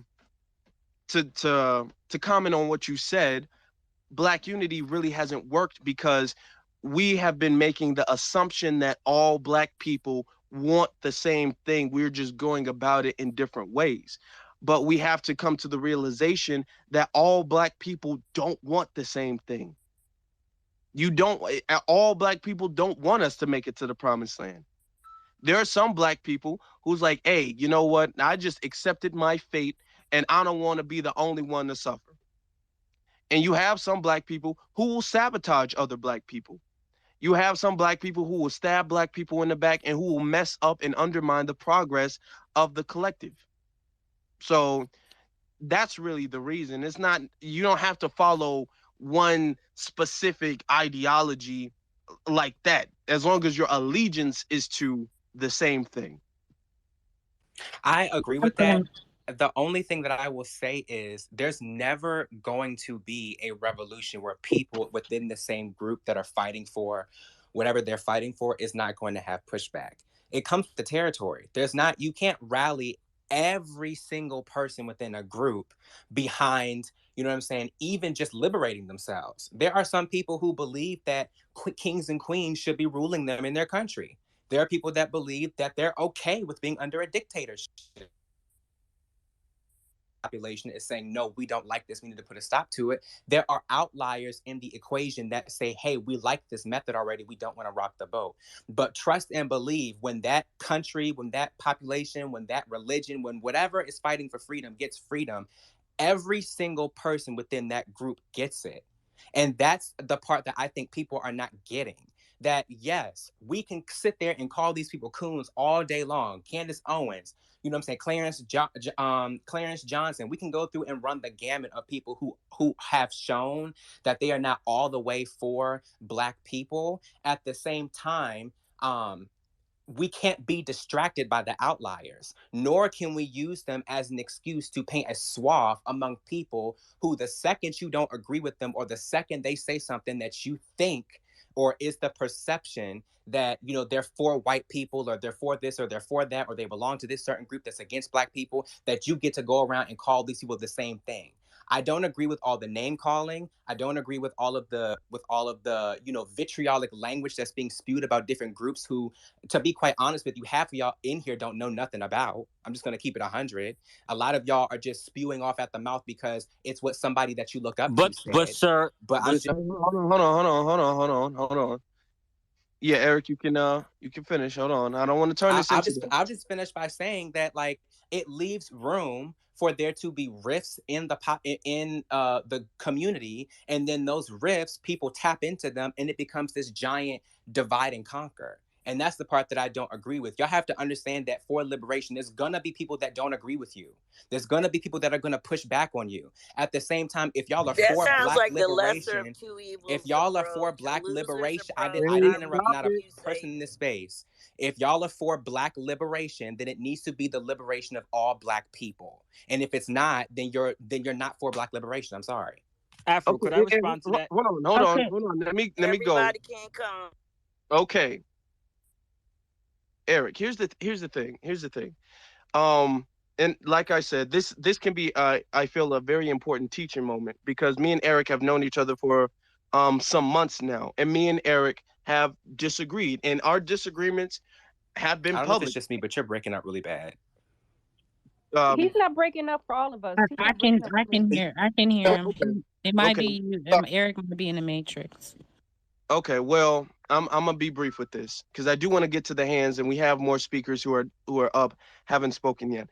I'm gonna say this: me and you have disagreed. You know, I don't necessarily make the assumption. You've never seen me on the timeline, well, Eric is a coon, Eric is a sellout, Eric is this. You've never seen Eric say that about me. There's a level of disagreeing with somebody, and then there's a level of, okay, well, that person is just a total coon. That person is just a total sellout. That person is just not for the community. The issue is that you have these people who claim to be for the community, but they work against the community. And we have to recognize the pattern. And if we, let me put this politically, if we look at things from a third point of view, if we look at the big picture, we can see the pattern of people who disrupt and who undermine the community. And it's not wrong for us to be weary. I'm not saying paint everybody with a broad brush, because Rich here is Haitian. Rich, both of his parents were born in Haiti. And you see him in all of my spaces. He's co-hosted many of them. And you don't see me, and I get a lot of flack for that. But you don't see me ever, oh, well, Rich, you're a tether just because, or I hate you just because. You don't see me doing that. Marcel is a part of the LGBT. You don't see me talking negatively about that. So it's not necessarily. Still, hold on. Okay, it's your phone, nigga. It's your phone. Yeah, nigga. Don't do that. Okay. You don't see me saying that just because you might live a lifestyle that I don't live, or you might make a point that I don't agree with. There's been speakers who come in my spaces. I'm not necessarily saying this one in particular, but there's been speakers who come in my spaces, and I'm like, oh, well, I agree with most of what you said, but I don't agree with everything. And I kind of just leave it at, I kind of agree to disagree. However, we do have to understand we can't unify with every single Black person. You do have a section of Black people who go against the collective, who go against the grain, who undermine. And most of the time, those people come from a certain category. So it's not wrong for us to be cautious, not paint everybody with a broad brush, not categorize everybody as an absolute, because if that's the case, Rich wouldn't be here. If that's the case, Marcel wouldn't even have been here. So I don't paint everybody with a broad brush like that, but it's not wrong for us to be cautious of them entering, because we understand the pattern of a lot of the times when they come and enter, they tend to have a different agenda than the Black agenda. And that's the only thing that matters, is the Black agenda. Like I said earlier in the space, you could be from Mars. If you have a Black agenda, I can rock with you. But I can't just assume anymore, and that's a problem that our society has had, is assuming everybody has a Black agenda. We can't just assume everybody has a Black agenda. So to a degree, we do need to ostracize the people who don't have that agenda. We have to separate the people who are poking holes in the ship. So that's kind of why that's not kind of why, that is the reason why Black unity has not worked, is because everybody doesn't want to see the group succeed. Now, of course, you stated, and it is correct, there will be infighting. Of course, there's going to be infighting in the group, and that's, to be expected. However, as long as everybody has the same agenda, you use the analogy of the kings and queens, or something to that effect, and you have people who, like, oh, I'm okay with a dictatorship. We can't rock with the people who are okay with the dictatorship. We can't rock with the people who are okay with white supremacy. That's like the slaves aligning themselves up with the snitches. You can't rock with the person who's going to go run and tell massa that we're planning a revolution. That person, we got to get that person out the paint before we even plan the revolution. But when the Before we even make Emancipation the- Proclamation was passed, even the snitches were free. So that's Yeah, my point. but the snitch, no, brother. Okay, Can I say brother. my piece? Hold on. Before we go, yeah, even the snitches were freed, but they didn't want to, they were freed because they had to. It was illegal for them to, still be enslaved technically on the books. But the thing is that how long did it take for that to happen? We can't just say, okay, let's ignore the people who are snitching. How many people had to die trying to plan slave revolts because somebody was to snitch on them? All of our ancestors who were killed because somebody sabotaged them. I use the analogy of Fred Hampton. Fred Hampton at 21 years old was murdered by not by William O'Neill, but because of William O'Neill. We can't ignore those people anymore. We have too many William O'Neills in our society. We have to get them out. We're like a bunch of Fred Hamptons, and then we have small little William O'Neill who say they care about black people, who talk a good talk, but next thing you know, they're telling on you to the FBI, and they're undermining you. They're snitching on you. We can't ignore that problem anymore, and that's why Black Unity hasn't worked, because too long we've been ignoring that problem. But I want to get to some of their hands because some people haven't spoken yet. So, Sister Rila, you can go ahead. And let Eric get a retort to that real quick. Say that again.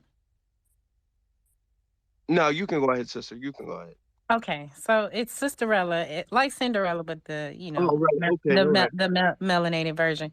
Thank you, Afro Elite, for allowing me to speak, and everyone. I know folks have their hands up, so I'm gonna say this to Eric. I hear what you're saying, and that my perception and comprehension of what you're willfully sounding very wholeheartedly meaning is that, a lot of people can't comprehend politics and also try to practice autonomy and as well as delineation. And I don't think that's true.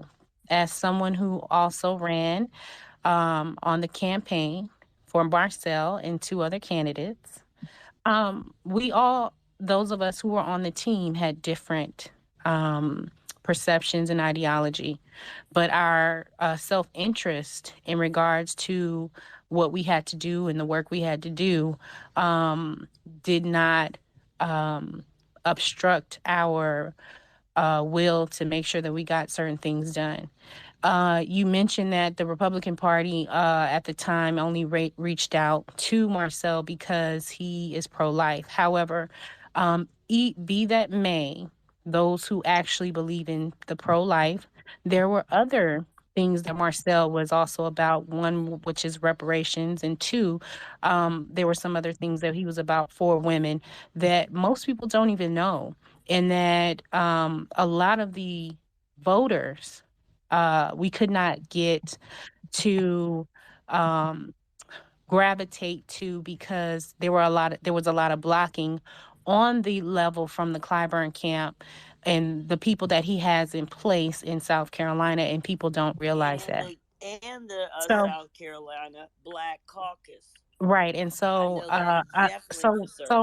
so I guess I take an offense when I hear people say, well, a lot of you guys don't know how to do this and don't understand this, and I'm a grown adult, educated, and it becomes belittling at that point to tell me that I don't understand something when we haven't had the conversation both locally, statewide, in each individual state to figure out what legislation and what is actually happening from the perspective of each party that represents both Republican, Democrats, independents. We do, however, understand that legislation has not been passed on the brinks past civil rights to make sure that whether or not you believe in Coons or you believe in Black Power, or you believe in diaspora and things like that, or Black immigration, we have not had legislation that does not seem to not affect people in devastation or protect us from devastation is what I'm saying. And then as far as historically, I think the biggest thing for me is that I know everyone is, B1 and FBA, and there's nothing wrong with that. Secure the tribe. I've seen all. I've spoken to everyone. I used to hold spaces a lot until I got involved with the candidates' campaigns, and it got to be tiring because you got to see both sides of the coin.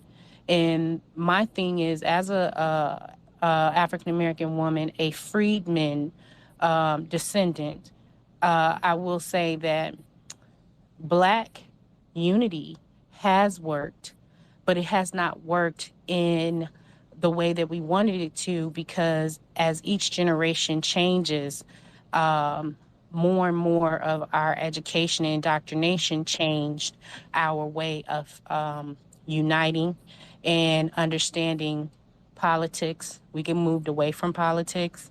And to be honest with you, we moved into a survival mode. Each individual person goes through issues on a daily basis, and they make decisions based on what is impacting them at that very moment. Voting, if people did not understand the impact of not having representation, they would gravitate to someone who speaks towards their interest. If you asked me as a Black American descendant or an Afro-American descendant of chattel slaves, emancipated slaves, LGBT issues would not be of importance to me right now, right? My interests would be things that affect me as a female, a Black female, and someone who has seedlings, young children. And so those are the things that I would look at. Not having reparations is important to me because it is a debt that is owed, because I understand the historical context. I've been doing reading to understand the legislative context. And then I've also active in my community. The second thing is what we do on spaces, and I'm so glad we have the conversation to bring about how different we all think. But now it's time to gel all that together. I don't have to champion no one else's issue because it's not in my best interest. I can champion my issue. And those who would see my issue as a problem, if they understood the history, then they would understand the self-interest in legislation and why it's important to me. Unfortunately, that's not what's happening. What's happening is people want to hold on to their emotions and their feelings. I believe in humanity, and I believe that no one should be suffering who's melanated under the sun.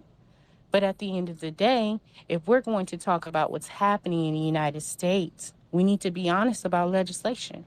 And we need to be honest about what it is to be called Black, to have terms of colored and African American, and it constantly changing, and understanding Article 18, Article 15, and understanding why our ancestors didn't get their just due. That is important right now. That is the center core for the American descendants. And if you are from another country and you have come to this country or was born first, second, third generation, then you should have wanted to understand our history. If not, then you learn your history from your country. It has no impact on legislation in America, though, because the repair would have to come from wherever you're from. And those are all different compartmentalized conversations that can be had, can be talked about. Afro Elite, what you said was correct, and that you can have a difference of opinion. But what you can't do is force everyone to be this melting pot, which I think there used to be a term, we are the world, I think some years ago. You can't do that no longer. We are a different generation. And unfortunately, our generation right now is at a point where we want to have the hard conversations.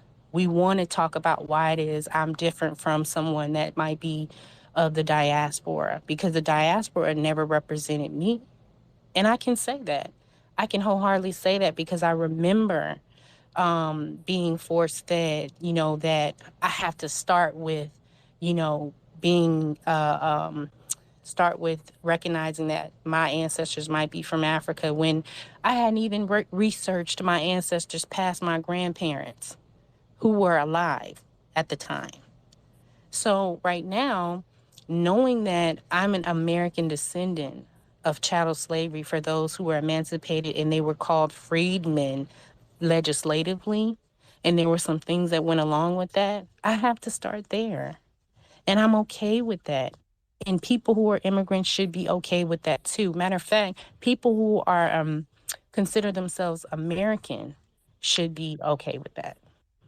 So I land my plane there, and thank you for, your perspective.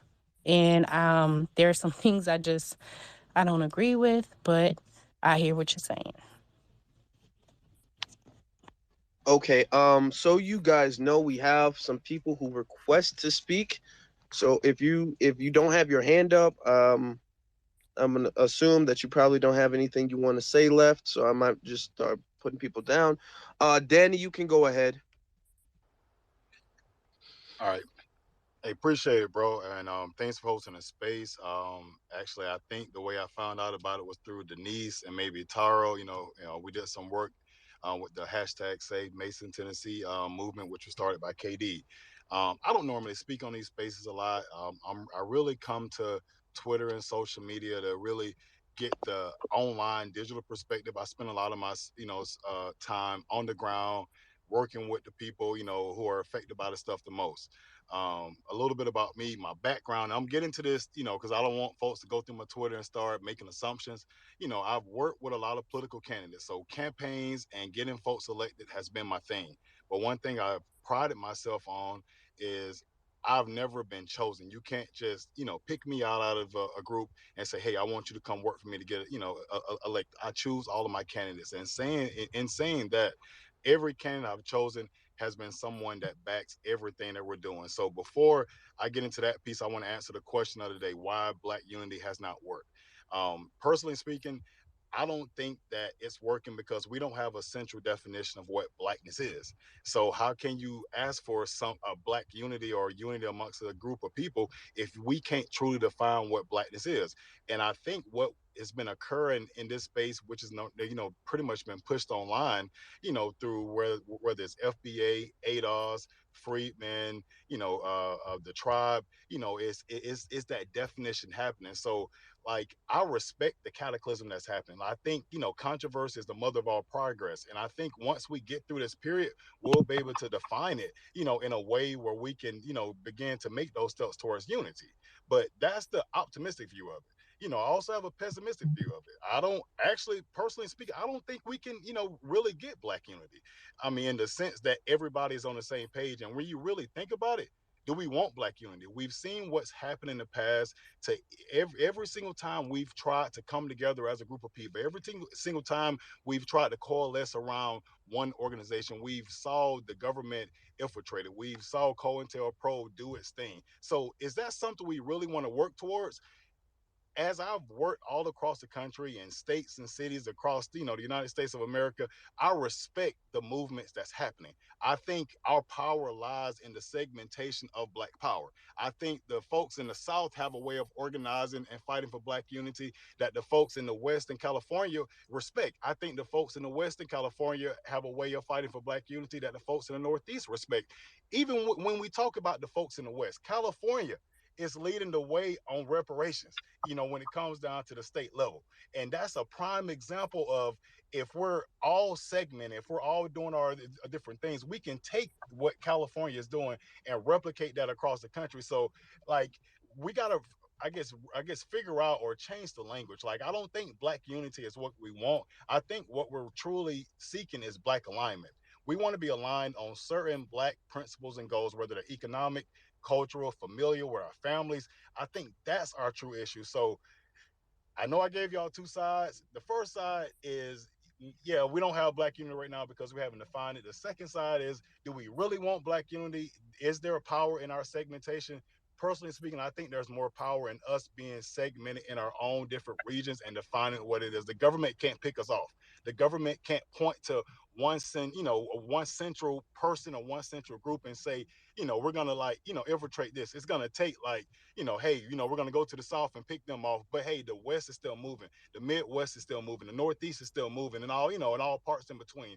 So that's the first piece. And the second piece is, and this is the true reason why I raised my hand, is the campaign piece. Like, I supported Brother Marcel. Like, all of his efforts were amazing. But I think the missing piece, and this is the piece I want to help. Like, if you want to run for office, like, we have to get to the science of politics. All right.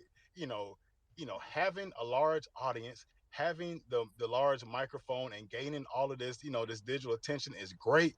But once we get to the grounds, that doesn't translate to it. We have to get down to the precinct level of how we win these elections. All right. Marcel could have won that election. All right. If we had built county level precinct teams using a voter activation network called Vote Builder. All right. So I don't want to go into it and all of the science and all that stuff, but we have to get to precinct level organizing. We have to actually start talking to people on the ground and really base building. So if you're thinking about running for office, hit me up in the DM. I want to help. But those are my two pieces, man. Hey, I appreciate you hosting a space, bro. And yeah, man, I'm gonna fall back to the audience. Can I say something really quick? Because I have to drop down too. If that's okay with you, Afro. Go ahead. So I'll just end off by saying I appreciate what everybody said in here. And by no means is this personal to any single one person in here anyway. I'm just gonna end off by saying many of these movements outside of Twitter are very unpopular. And they're unpopular for a reason. They're actually wildly unpopular, even among the Black community. Because even though the main platform for many of these organizations is reparations, and the majority of Black Americans get behind reparations, the language, the rhetoric, and the image that many of people on here portray of the movement, it's what gets in the way of the unity that y'all want. A lot of the stuff that's touted on here is, and I'm just going to come out and say it, and you can agree or disagree all you want to, but it reads to people from an outside perspective as misogynist, homophobic, chauvinistic, xenophobic, whatever. It reads as many of those other things. Y'all might not think it does, because again, you're a part of the movement. You're the main ones that are doing the thing or whatever. But hold on, but I think that's what you want the world to be. When you go into the hoods, and I'm not saying right, wrong, indifferent, but when you go into like the real hoods in the streets, those are the same conversations that your aunties and uncles are having.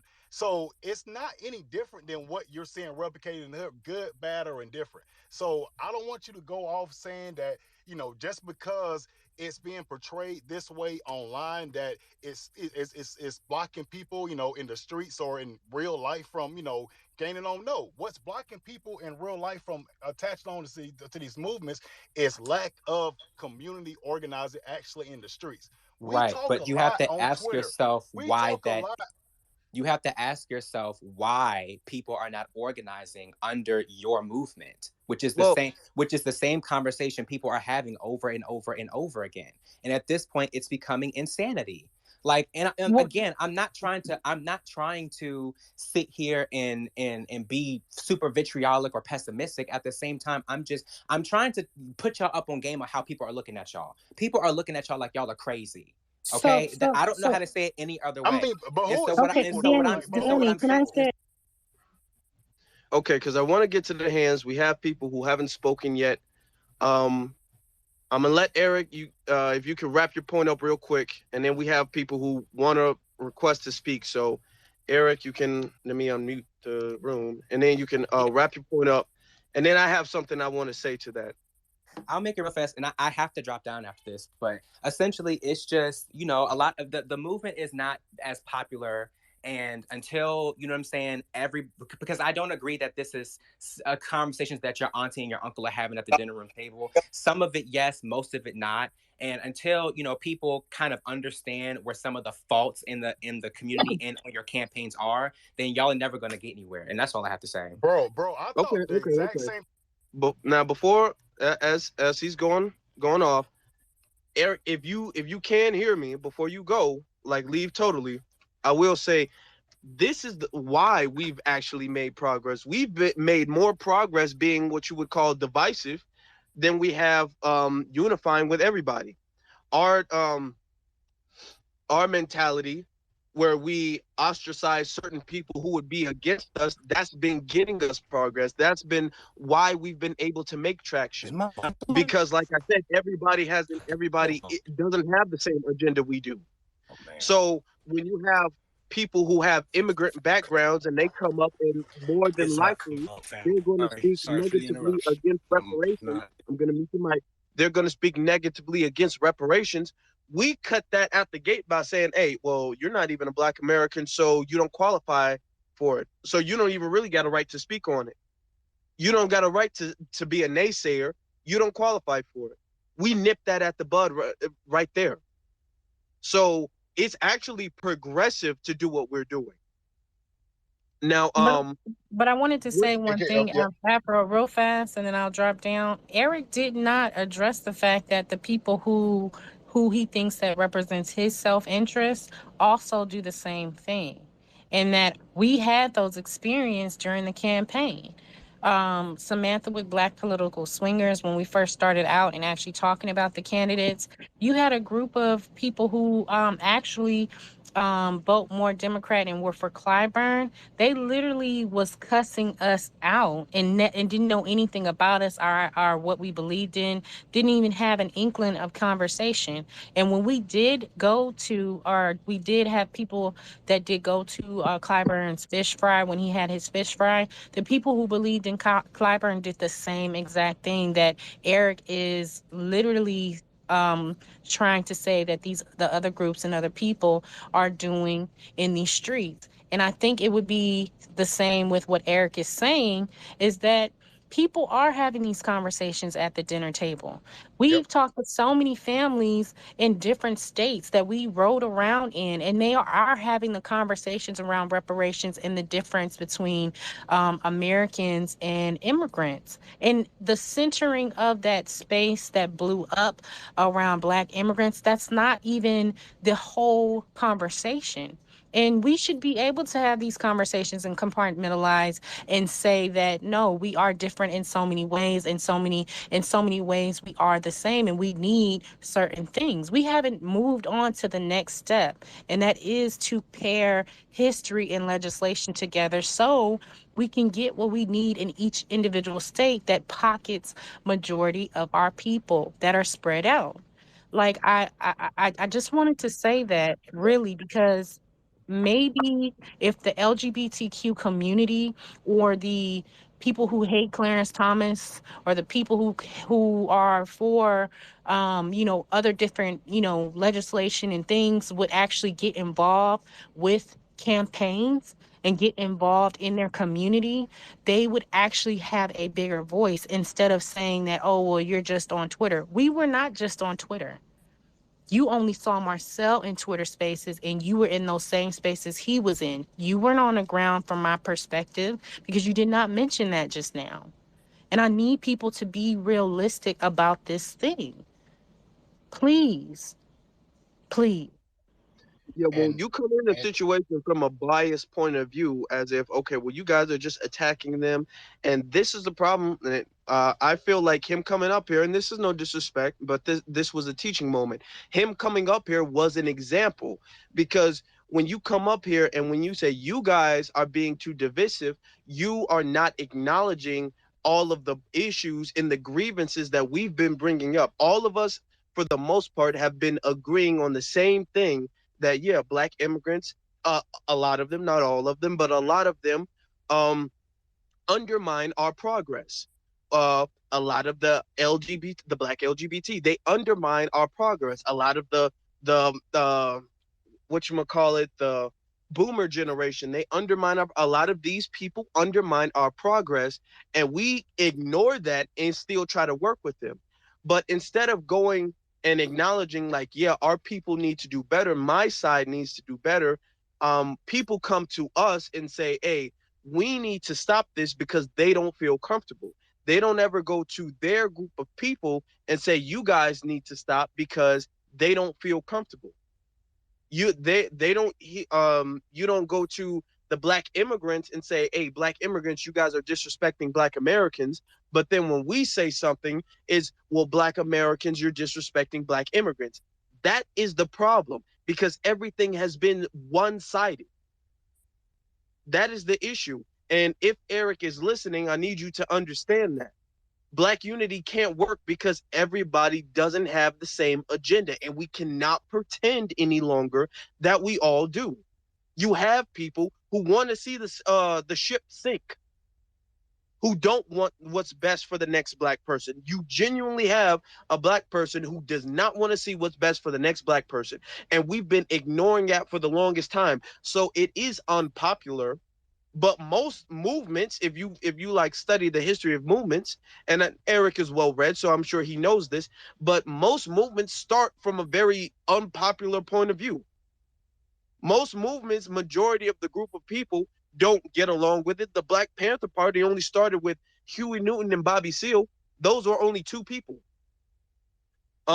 Revolutions, revolts, all of that starts with the minority of people. So it might be a minority right now, it might be unpopular right now, and you will always have people who disagree with it.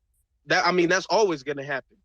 But just because everybody doesn't agree with something doesn't mean it's not the right direction, and oftentimes it means it is the right direction. Wayne, you've been in here for a while, but you haven't spoken yet. Is there something you want to add? Well, I mean, here they drop back, so I mean, I don't feel that's fair to, like, you know what I'm saying. I know you got a couple hands up. I got a little couple notes. You can grab a couple of these hands and come back. I'm here though. I got a couple of notes. Then I want to address what you said about the lack of elite. You know what I'm saying, being aligned together. That's definitely like a major point. But I'm here posted. I got you. Rich, and then we'll go with Beatzilla. You could skip me. Okay, Beatzilla, you go.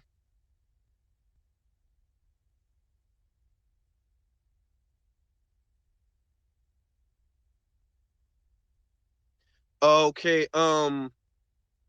let me see. English, you've been in here a couple times, haven't really spoken yet. English, you can go ahead and unmute yourself.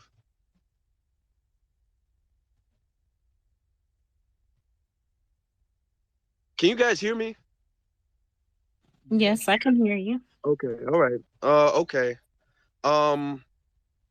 Georgia. Hey, yeah, this Georgia. I have a question. And when you respect, it's dealing with respect, you know. Do you think someone will pay you if they don't respect you? You know, that's a question. I need a little bit more context to that question. Would they pay you? Okay, a little bit more context. Okay, say Elvis Presley, he gets a lot of respect. Marilyn Monroe, she gets a lot of respect, even though they fail at the hands of drugs. Whitney Houston, she fell at the hands of drugs. And I'm looking at TV and I'm seeing this female sing a Whitney Houston song, and she looks like a tether. And she made a joke about she went to jail and she's dead, and everybody was laughing at it. And I feel like, when we don't respect one another, even when we're trying to build a revolution for reparations, if there's no respect, who you think going to take anybody serious about this? Or is this just a rant and a rave? You know what I'm saying? Because I'm just curious, because I'm still trying to learn. Okay. I saw that video you were referring to. I'm gonna be brief. And then we'll get to Adonis hasn't spoken, but I'm gonna be brief about that. I'm trying to understand the question. Respect is everything. You need respect. Respect is required. Okay. When you do things without respect, when you do things in a disrespectful manner, you won't have longevity in your career. A lot of these singers and their icons are musical icons. They became icons and they stayed icons and will forever stay icons because they had respect from the people. Whitney Houston, Michael Jackson, despite flaws that they might have, because we're all human and we all have flaws, despite flaws that any human being would have, they had respect from the people, and that's what allowed people to carry on their legacy. That's what had people to love them. That's what had people to defend them when they get slandered. So when you don't have that, yeah, you might make a lot of money being disrespectful and being a troll. Look at Tekashi 6ix9ine. Tekashi 6ix9ine is a troll, and yeah, he makes money now, but the gig is gonna be up eventually. I mean, how many music videos? Yeah, he's gonna make. Yeah, I'm a tough one, nigga. Yeah, gang, and you're disrespecting. Yeah, but that gets old. You won't be an icon. Nobody's gonna decades. No kids are gonna grow up being all like, man, I wish I lived when Tekashi 6ix9ine was doing concerts. Nobody's gonna wanna. I see memes every day about, man, I wish we could bring Michael Jackson back. I wish we could bring back Prince. I wish we can bring back Tupac. Bernie Mac. All of these people. Nobody's gonna say that about Tekashi 6ix9ine. So when you do things with respect and honorability, that allows you to have a legacy that's gonna live past you. Now, Adonis, you can unmute yourself. And Afro. Can I Yeah. hear something? Because I got to take off. I got to dip real quick. All right, go ahead. My broadcast. You're a little low. Oh, okay. Can you hear me? Yeah, better now. Okay. Yeah. Okay, so I was just gonna say real quick, because I know a lot of people get things confused, and I know how he was trying to throw out certain labels, with the whole misogyny and homophobic. Truth be told, all we need people to do is adopt the umbrella of blackness. And if that is your code, whatever or however you are living your life and whoever you living it with, that's it. That's all good. We riding for one thing. But if we all advocate for that umbrella of blackness, then there is the unity. If you have a issue with doing that, then you're the problem.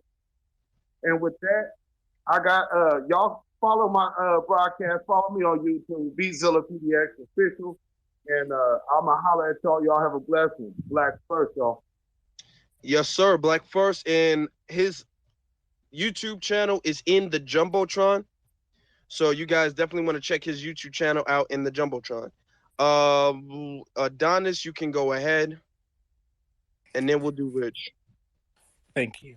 So I definitely want to touch on a few things. I'm going to try to keep it brief, but I'm 21 years old. I just turned 21 this year, and I've been learning a lot. But unfortunately, even though the values that I've personally had, as far as reparations and reparations for Black Americans, I've always had that. Like, my grandfather was the one that had taught me about that, and he was the one that actually compiled our family information and getting the census records that go back and like show which ancestors were slaves, and like taught to me about a lot of things, like especially being the principal of like an all Black school here in Tennessee. But when I first got onto Twitter and I started finding like-minded people, unfortunately, I kind of ran into the wrong group. I guess you can say the wrong crowd, and that was the bullies in a certain group. I thought that perhaps that was the best place to go here on Twitter Spaces, and I was met with absolute nothing but derogatory comments, like curse words, all kinds of names, being called a cornstarch face bitch. I believe yesterday I was called, what was it? Good moon something, whatever. But a lot of these people just because they, maybe have gotten some popularity at the beginning, it's really turned into nothing but toxicity. And there's not a lot of learning that takes place. So, I tend to get a lot of information from Jason Black, Tariq Nasheed, another person you mentioned, Philip Scott on YouTube, Professor Black Truth, and like some of those other people. And I'm not just trying to list like the popular people, but that's where I get a lot of the information, like on YouTube and whatnot. But I really like to hear from individuals, just regular people. But I think falling into the wrong crowd and allowing people to really turn you off and to twist things and bash people, and we're at the end of the day, it's a Black first agenda. But when you spend so much time putting other people down, making fun of people, making fun of Africans, and trying to have conflicts with people that aren't your enemy. The enemy is white supremacy. White people are the enemy. That's it. And I think that when people that are trying to find like-minded individuals, we should try to be more welcoming to them instead of tearing them down. So that's all I wanted to say. And I agree. We have enough problems as is. We have enough enemies as is. We have enough coons as is. We don't need to be out here making any more enemies. We don't need to be out here turning people who are really our allies, who really have the same agenda and allegiance to Black people. We don't need to be turning them into our enemies because they do something that we don't do, or they think a certain way that we don't think. Like you just saw when Eric got up here and spoke. I said, Eric, the issue isn't the fact that we're being divisive just because. The issue is the fact that they don't have the same agenda. As long as you have the same agenda, and that's why I let him speak, because I knew what he was going to say, because I know what he thinks. So I knew what he was going to say, that is being divisive. It's okay to be divisive with someone who doesn't have the same agenda. It's not okay. I mean, it's okay to disagree with someone who does have the same agenda. It's okay to disagree. It's not okay to be against somebody who has the same agenda. If they have the same agenda, you should agree to disagree and look past your disagreements, settle that at a different time, and move forward as a collective unit. If you have the same agenda, keyword agenda and allegiance. If you have a different agenda, then no, you can't get along with the person. At the end of the day, there's nothing you can do to get along with them. Now, if you have the same agenda and you have disagreements among the same agenda, for instance, Malcolm X and Dr. King, I use that analogy, right? You have the same agenda and allegiance to Black people, but you have disagreements. We can settle that. We can talk that over, or we can agree to disagree and move our separate directions. But when you have a different agenda, and let me make this 100% clear, any agenda that is not a Black agenda is really an anti-Black agenda. Because you can have a Black agenda and still have love for whatever religion, still follow whatever religion, still follow whatever, whatever. You can still be your individual as long as you have the Black agenda. But any other agenda that's not the Black agenda is really an anti-Black agenda. And I can align myself with someone who has an anti-Black agenda. So that was a good point you made. Can I hold on. You raise your hand real quick, sister. I want to get to Rich because he's been waiting for a little bit. You press the heart button at the bottom of the screen, and then you can raise your hand. Rich, are you there? Okay, Lottie, you can go ahead. I just was gonna say, like, I feel like recently I'm quite scared of white people. I feel really nervous just walking into a shop, even with a lot of white people. It makes me feel nervous. I don't Well, know if anybody else feels like that, but it makes you me should. feel Well, like. okay, we don't want you to feel afraid of white people. That's not. Don't be scared of white people. I advise people to be aware of their surroundings, and you should always be cautious around. Wait a minute, Afro. Lottie, are you what are you white? Are you Caucasian? No, We've heard her no, speak those I'm phrases black. I'm before. black. I'm black. I'm black. Yeah, she No, spoke. Yeah, we've heard yeah, her. I know Oh, why. okay. Okay. Like, No disrespect. Just wanted to ask. yeah, I But understand. I understand what you're I've saying. been put Hold around a lot on. of white people. Let me ask. Okay, if you might live around that. Okay, here's the thing. I understand it can be scary, especially with, mass shootings and all of that stuff going on nowadays. Well, I say nowadays as if that was not always going on. But I Yeah. understand. But I advise you to be cautious of your surroundings and to move accordingly. Because to be honest, you being scared and timid of white people, that really gives them strength. People act as if being scared of white people is somewhat of a protection because white people won't see them as a threat. You being seen as a threat, that makes you more dangerous. That makes white people mess with you less. Yeah.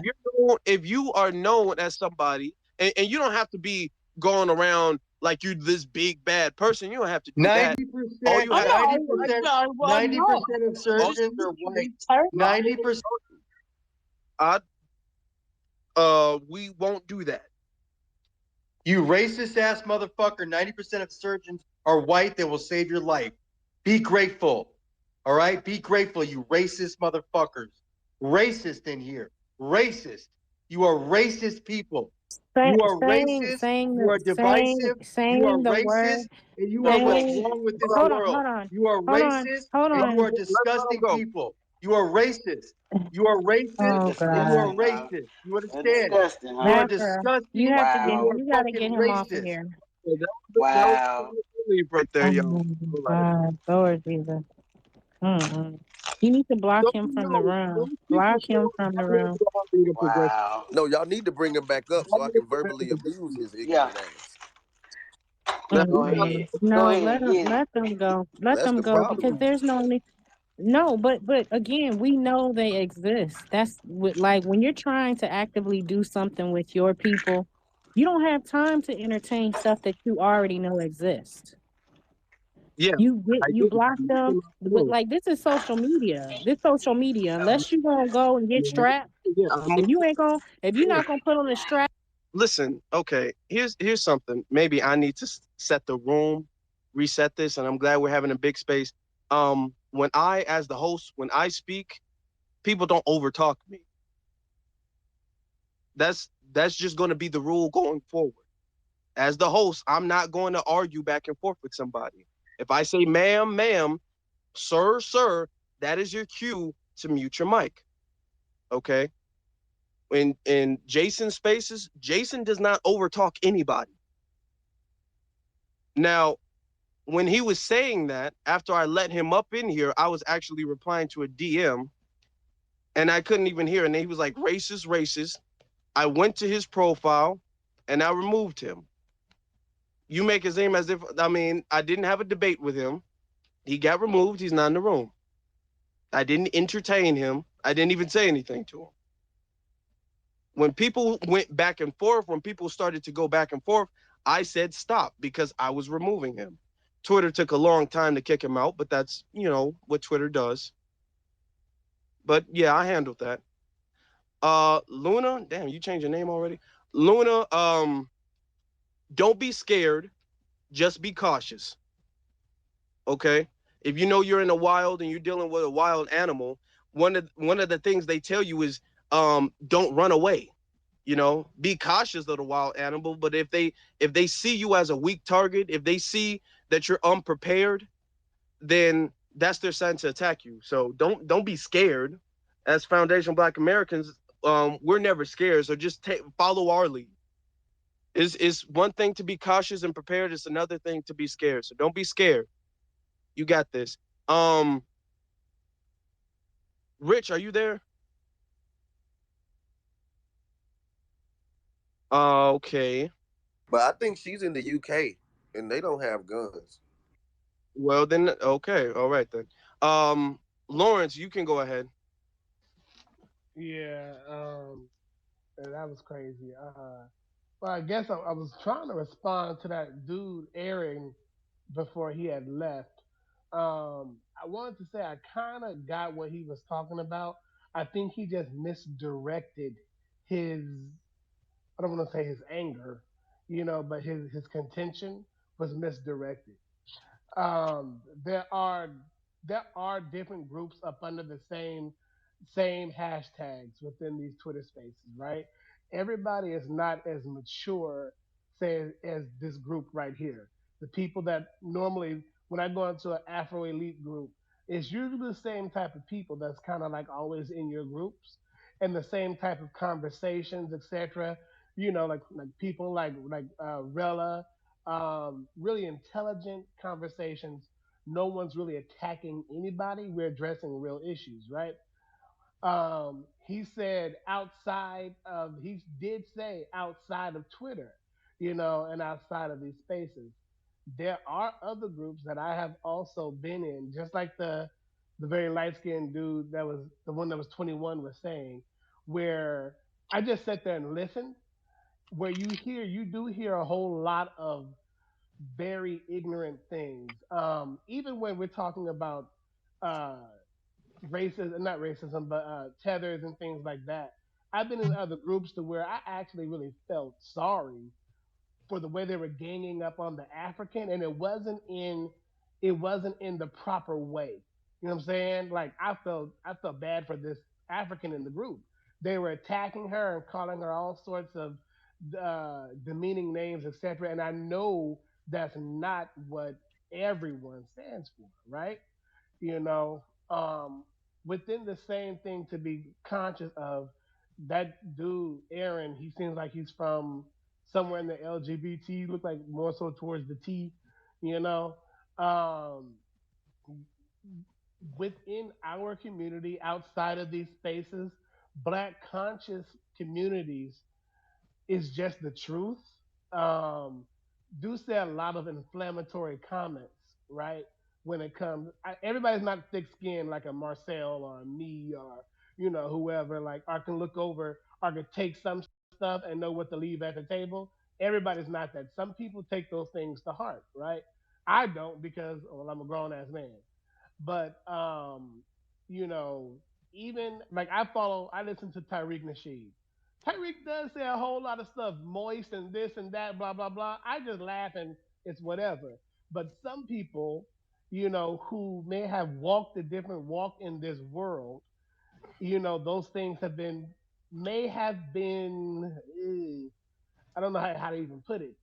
They may have just had a harder experience, and a lot of times those experiences come from our people, you know but his his contention was misdirected because it is not the people that are in this group at all. And some other groups, people are very intelligent, people are about business, people are actually doing stuff on the ground.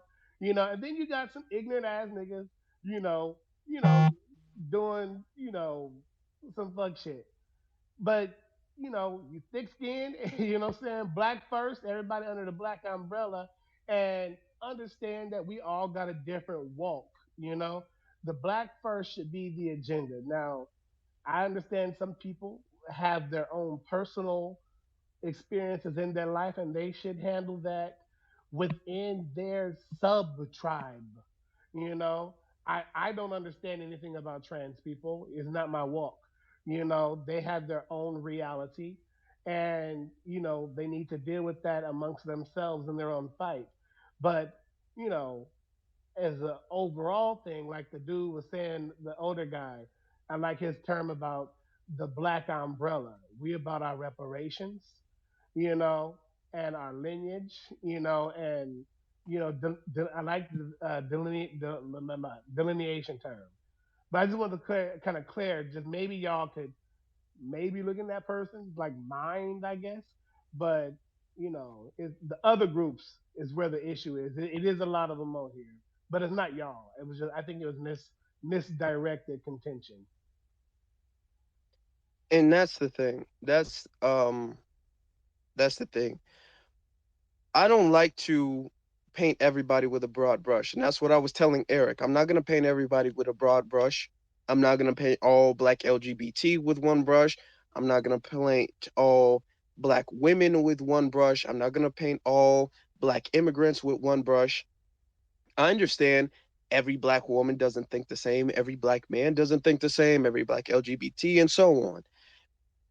But we can recognize patterns. And you have to be able to decipher who fits in what category. Just because they might be a black immigrant, that does not automatically make them a tether like the rest of, the tethers over there. You have to be able to distinguish those things. So, and when you fail to do that, you wind up ostracizing people who can really help your group, people who do have the same agenda. And that's the difference between me and other types of people, other groups of people.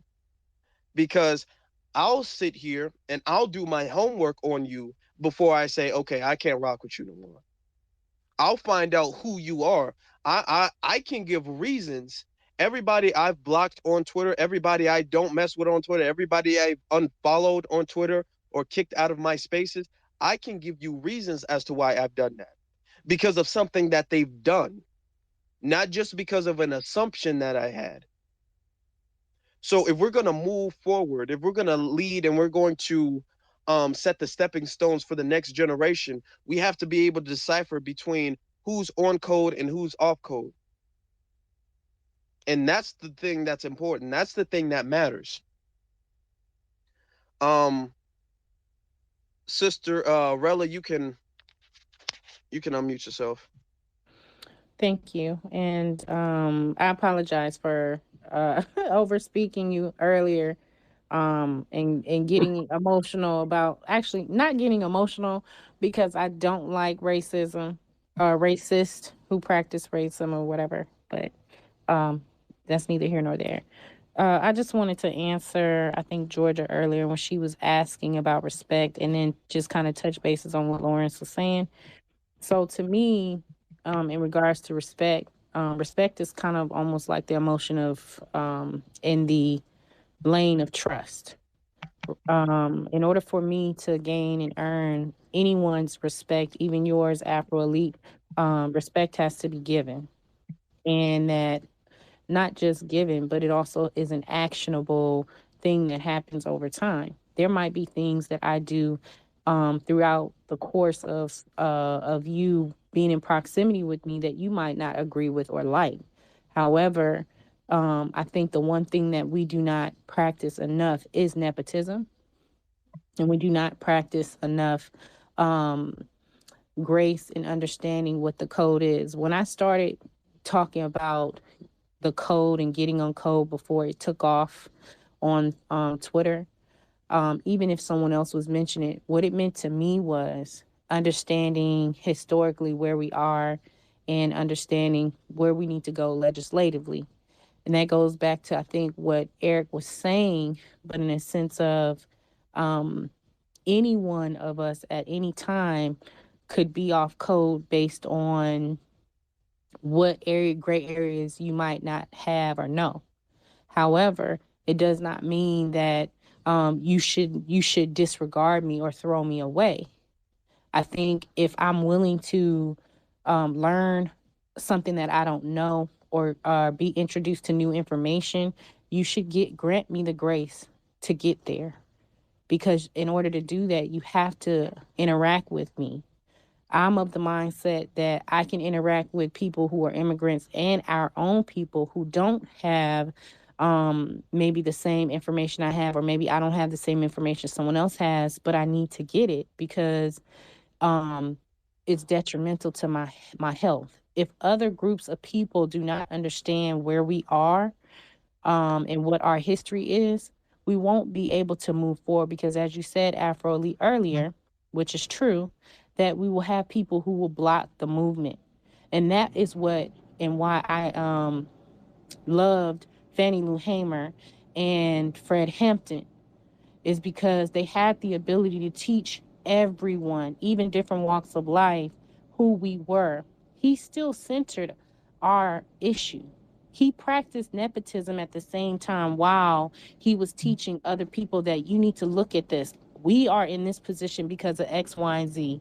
You are on your way or in this position as well, but you're not recognizing the interests. You're not recognizing the similarities. So in order for you to get what you need, you have to understand why I need to get what I need. And we have to be able to have those conversations without getting into the back and forth and the name calling. And that's the part I agree with Eric on. I don't have to do that in a conversation. I don't have to tell you that I don't rock with someone because if they did X, Y, and Z. I might tell my immediate circle who I've developed trust, and I can tell you what they know from the back of their hand personally. They call me on the phone. But random people, I have to develop trust with them. And I say that in all my spaces. My goal is to make sure that at some point I am earning your trust. I am earning your respect. And so that I just wanted to say that there. And I think, Lawrence, you mentioned something. You have to forgive me. My mind is racing real fast and it has escaped me, but I appreciate the love and I appreciate the acknowledgement. We've done a lot of work and I look forward to, again, working with all of you all. And thank you so much, Afro Elite, for hosting this space. I'm going to drop down. Bye, Bless Finesse. Yeah, and thank you very much. And I'm not going to You're be welcome. on too much longer. I guess this is going to be my final call. So if anybody who's in the listeners, if anybody wants to say something that hasn't gotten a chance to speak, I would advise you request to speak now because I'm going to be wrapping this space up pretty soon. But I want to say this.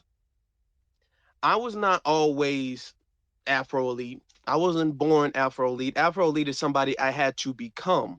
I had to become Afro Elite off of my experience, off of the life that I've lived. So I can't make the assumption that everybody is on the same level and everybody who doesn't automatically agree with me is a coon.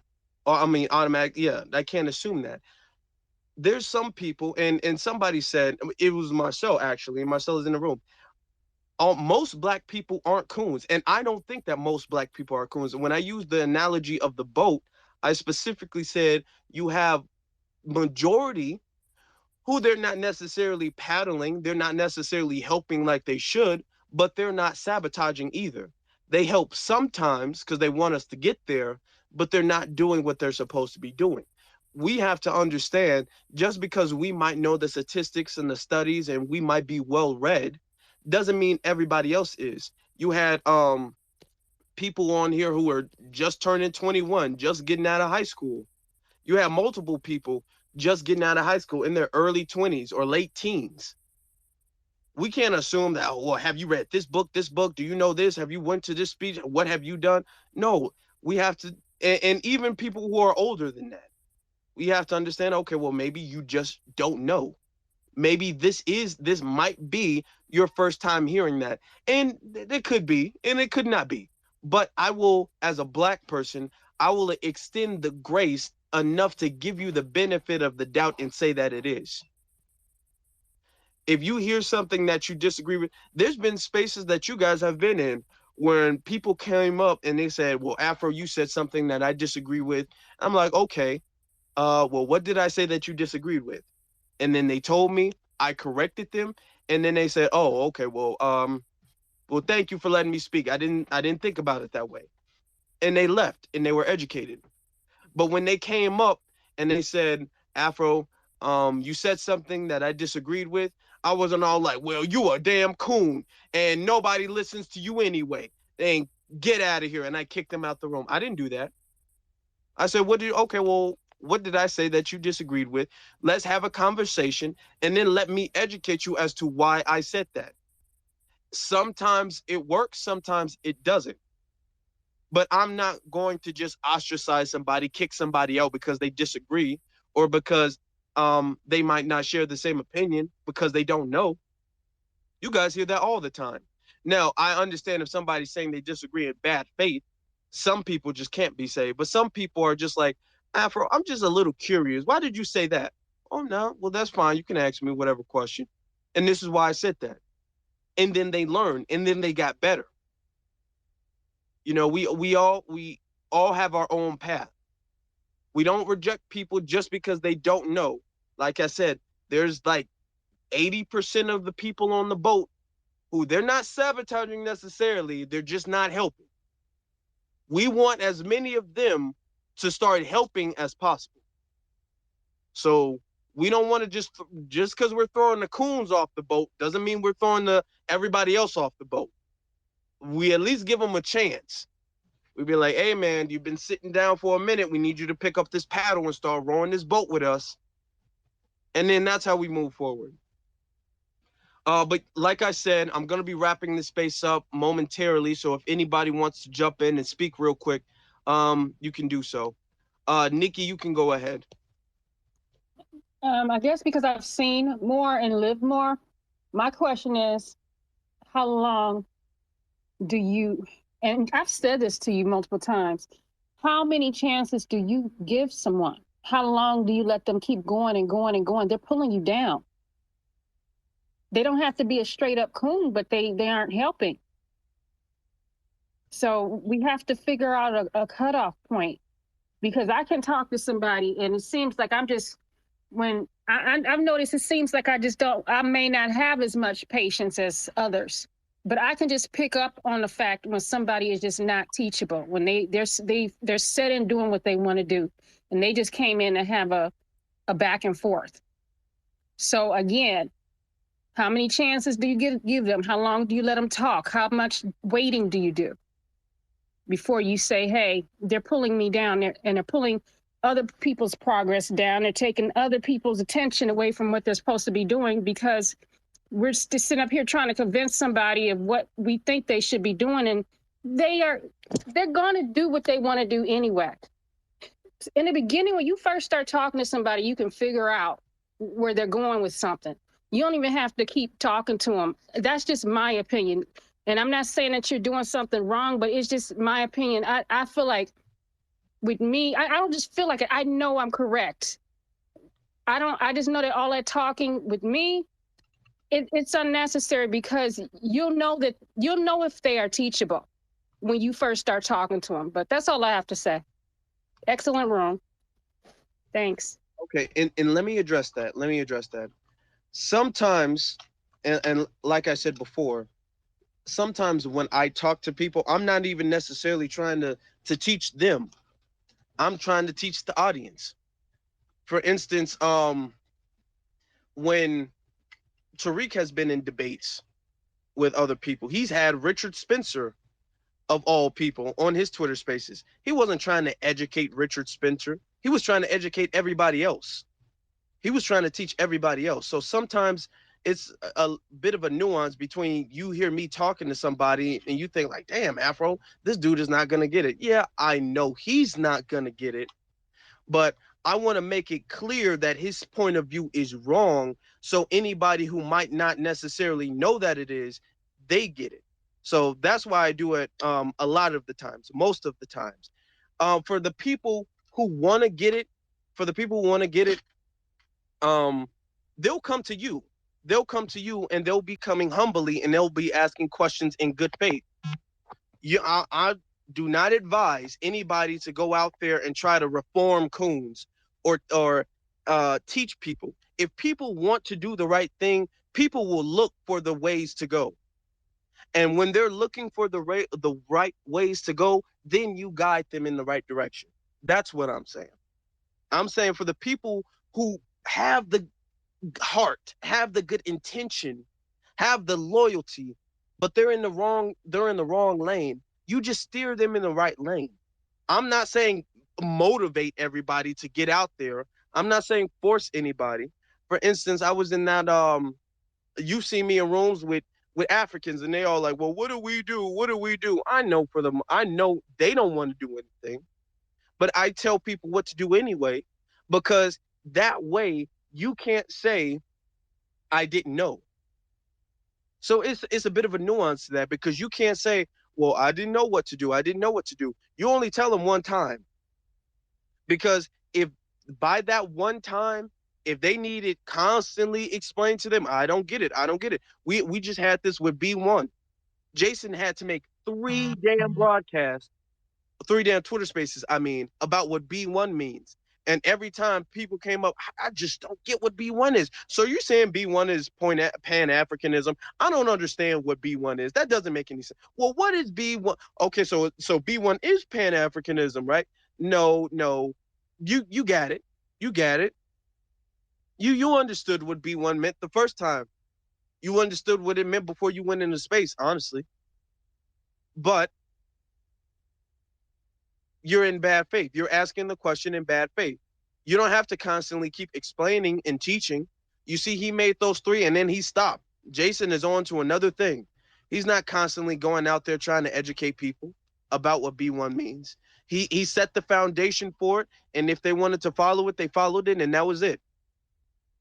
We're setting, and that's why I say lead by example. You don't have to be out there preaching to everybody. You don't see the pastor some religious groups, let me not say their name, knock on doors. The pastor doesn't go around knocking on doors being all like, hey, can you come to church this Sunday? No, the pastor preaches to the people who come to church. It's not his job to go out there and look for people to come to church. It's his job to be with the people who want to come to church. And that's what we are. So, I mean, you might have people who want to come to church. This might be their first time coming to church. They might have never read the Bible before. But we have to give them the grace and to teach them. But it's not our job to be going out there looking for people and bringing people along. We're not out there trying to make people be one. We're trying to help people become be one. I feel like that's a big difference. Demiz, you can unmute yourself. We're going to be wrapping up in like a few minutes. So after him, I'm going to get the final word from the speakers, and then we're going to wrap up. Yeah, thank you, and B1. Listen, I love Tariq, but even sometimes with him, I think he wastes a lot of time like speaking with people in that regard, because a lot of them are not just like ignorant. They're just like trolling and trying to waste our time and trying to sway our discussion to something that's not constructive. So that's all. That's just my 2 cents. Lawrence, you can go ahead if you have any final words. Okay, yeah, I'll just end it. Yeah, like I said, ultimately, like I'm new to these spaces, and all the people I follow, I support really, really good. Everybody just, my opinion, just keep up, the message, keep what it is, keep up the activism in and outside of the spaces, even if for those of us who are not able to do like some of these guys do, who like really, really be out there like activists, like running for Congress, like Marcel, or supporting the campaigns and things. I think we can still be effective even in our separate industries. Real estate, entertainment, whatever it is. Keep B1 first, but teach one at the end of the day. And definitely teach that. I don't know what you call the younger generation that's like 23. I don't know what they are. Definitely teach their asses, because they're the ones who can really get caught up into this Hollywood and this TV stuff. Make sure that the message is really put into their head. And I'll end.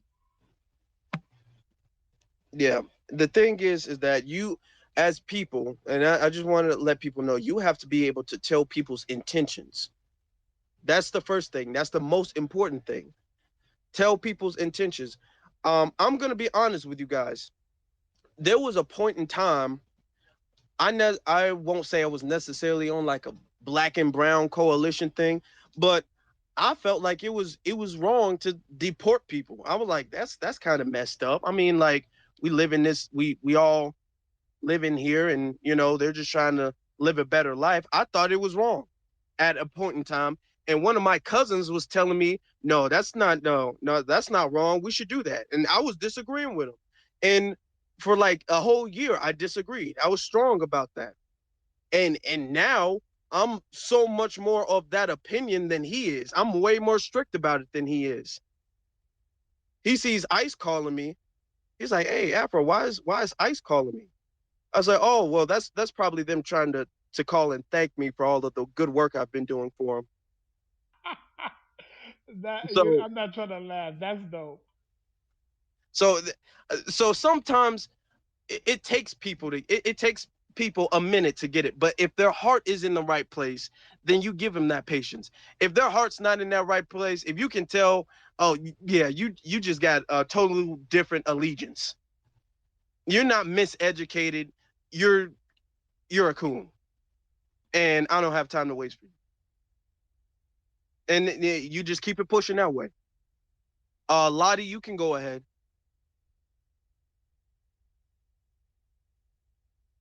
Rich, you can go ahead. Okay, all right then. Well, I want to thank everybody for being here. I really do.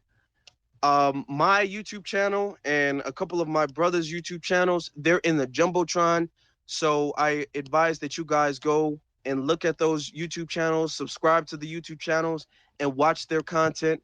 I will be posting this on my YouTube shortly. I'm not exactly sure when, because sometimes I get held back, but I will be posting this on my YouTube shortly. So, Rich, I'm gonna get to you. So please check that out before you go. So as I'm letting Rich talk, you guys can go into the Jumbotron and you guys can go to their channels and subscribe to their channels. But Rich, you can go ahead. My bad. I had stepped out for a second. Appreciate you for letting me speak. As he said, I'm gonna reiterate it. You can go to his bio and subscribe to his YouTube channel. Go ahead and hit the like button also. I know a lot of y'all niggas, we tell y'all to do something, y'all just be staring at the Twitter space. Go right ahead and click his bio and subscribe to his YouTube channel, family. He needs your support. So let's get Afro subscribers. I think he's at like 1,900 right now. So let's get him to 2,000, and let's get him in those YouTube algorithms so we can take it from there. I wanted to respond to Eric, but Eric left because I did see some anti-black male videos posted on his Twitter space pinned up there. So I just wanted to, I had questions about that because he's talking about unity. You can't be about unity if you're part of the LGBT community and you have a problem with black men. So I wanted to ask him about that. He left, so it's all good. I do see he has a few of his friends in here, so yeah, I could go relay that message to him. B1. B1 brother, appreciate you as always. Nikki, you can go ahead.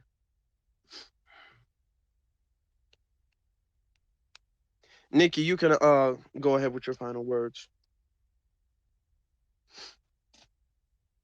Okay, I just wanted to let you know that I thought this was a great space. I didn't want you to think I was criticizing you or anything. I really think you did a great job, and I look forward to more of your spaces. Oh, thank you. And see, that is an example, and I'm glad that you had that like pushback, like disagreement, because that's an example of being able to handle somebody respectfully that you disagree. She didn't necessarily, and I'm not sure if she does now. We don't have to agree on everything. She feels maybe, and the other brother feels like, yeah, you might spend, or I don't necessarily agree with that 100%, and that's fine. Like I said, me and Nikki, we have the same allegiance, the same agenda, which is the black agenda, the black allegiance. So that's never gonna, me and Nikki are never gonna be separated on that. And there's gonna be disagreements, and then we can talk through our disagreements. And that's how we handle it. And that's what's happened when it comes to black unity, is because we've been assuming everybody has the same agenda, and we've been trying to talk out disagreements, but you can't talk out disagreements if that person has pledged their allegiance to something besides their blackness. That is the problem. And moving forward, if we, quote unquote, for the people who want black unity, if they pledge their allegiance to blackness, blackness being first, and then they start doing their work. They start contributing to the like with the boat analogy again, they start contributing to us sailing the boat to shore. Then we can have black unity, collective black unity, not absolute black unity, because that's not possible, but collective. But I'm not gonna hold my breath for that. So thank you guys once again for being in this space. I felt like this was a really great space. I want to thank all of the speakers who are here. A lot of them aren't here right now. I want to thank everybody who's been listening. This space went on much, much longer than I expected it to. Afro, could I ask you a question? Yeah, what's up? Real quick. My nigga, you've been following me for how long, bro? And I don't think you ever retweeted anything I have ever said. What's up with that? Bro, you don't tweet that often. I'm gonna keep, or at least I don't see it. I don't see your tweets that often. I'm just saying, my nigga, if we got a problem, just DM me and, we could settle the problem from there. But because I retweet you, Afro. I don't think you ever retweeted me in the history of us following each other. I just want to know what's the issue is. That's all, my nigga. I ain't sure I retweeted you once or twice or something like that. Let me just look through it. Nah, you don't gotta look through it. Just retweet me right now. My latest tweet or anything like that. Just retweet it, please, my nigga. Okay. All right. I'm gonna retweet it. But all jokes aside, thank you very much, brothers and sisters, for being here. Make sure you subscribe to the Afro Elite YouTube channel. It is in my bio, so just click my profile, go to the YouTube channel, and hit that subscribe button with the post notification bell, and you can be expecting this space. If you guys have not seen it from the beginning, if you came in late, or if you had to leave early, you can be expecting it. It's recorded here on Twitter, but you can also be expecting it on YouTube in the next couple of days or so. I want you all to be safe on this 4th of July weekend. They're out here. They're looking for you. So don't be an easy target. Don't be scared, but don't be an easy target. And I bid you all a fair night, a farewell. You guys have a good weekend.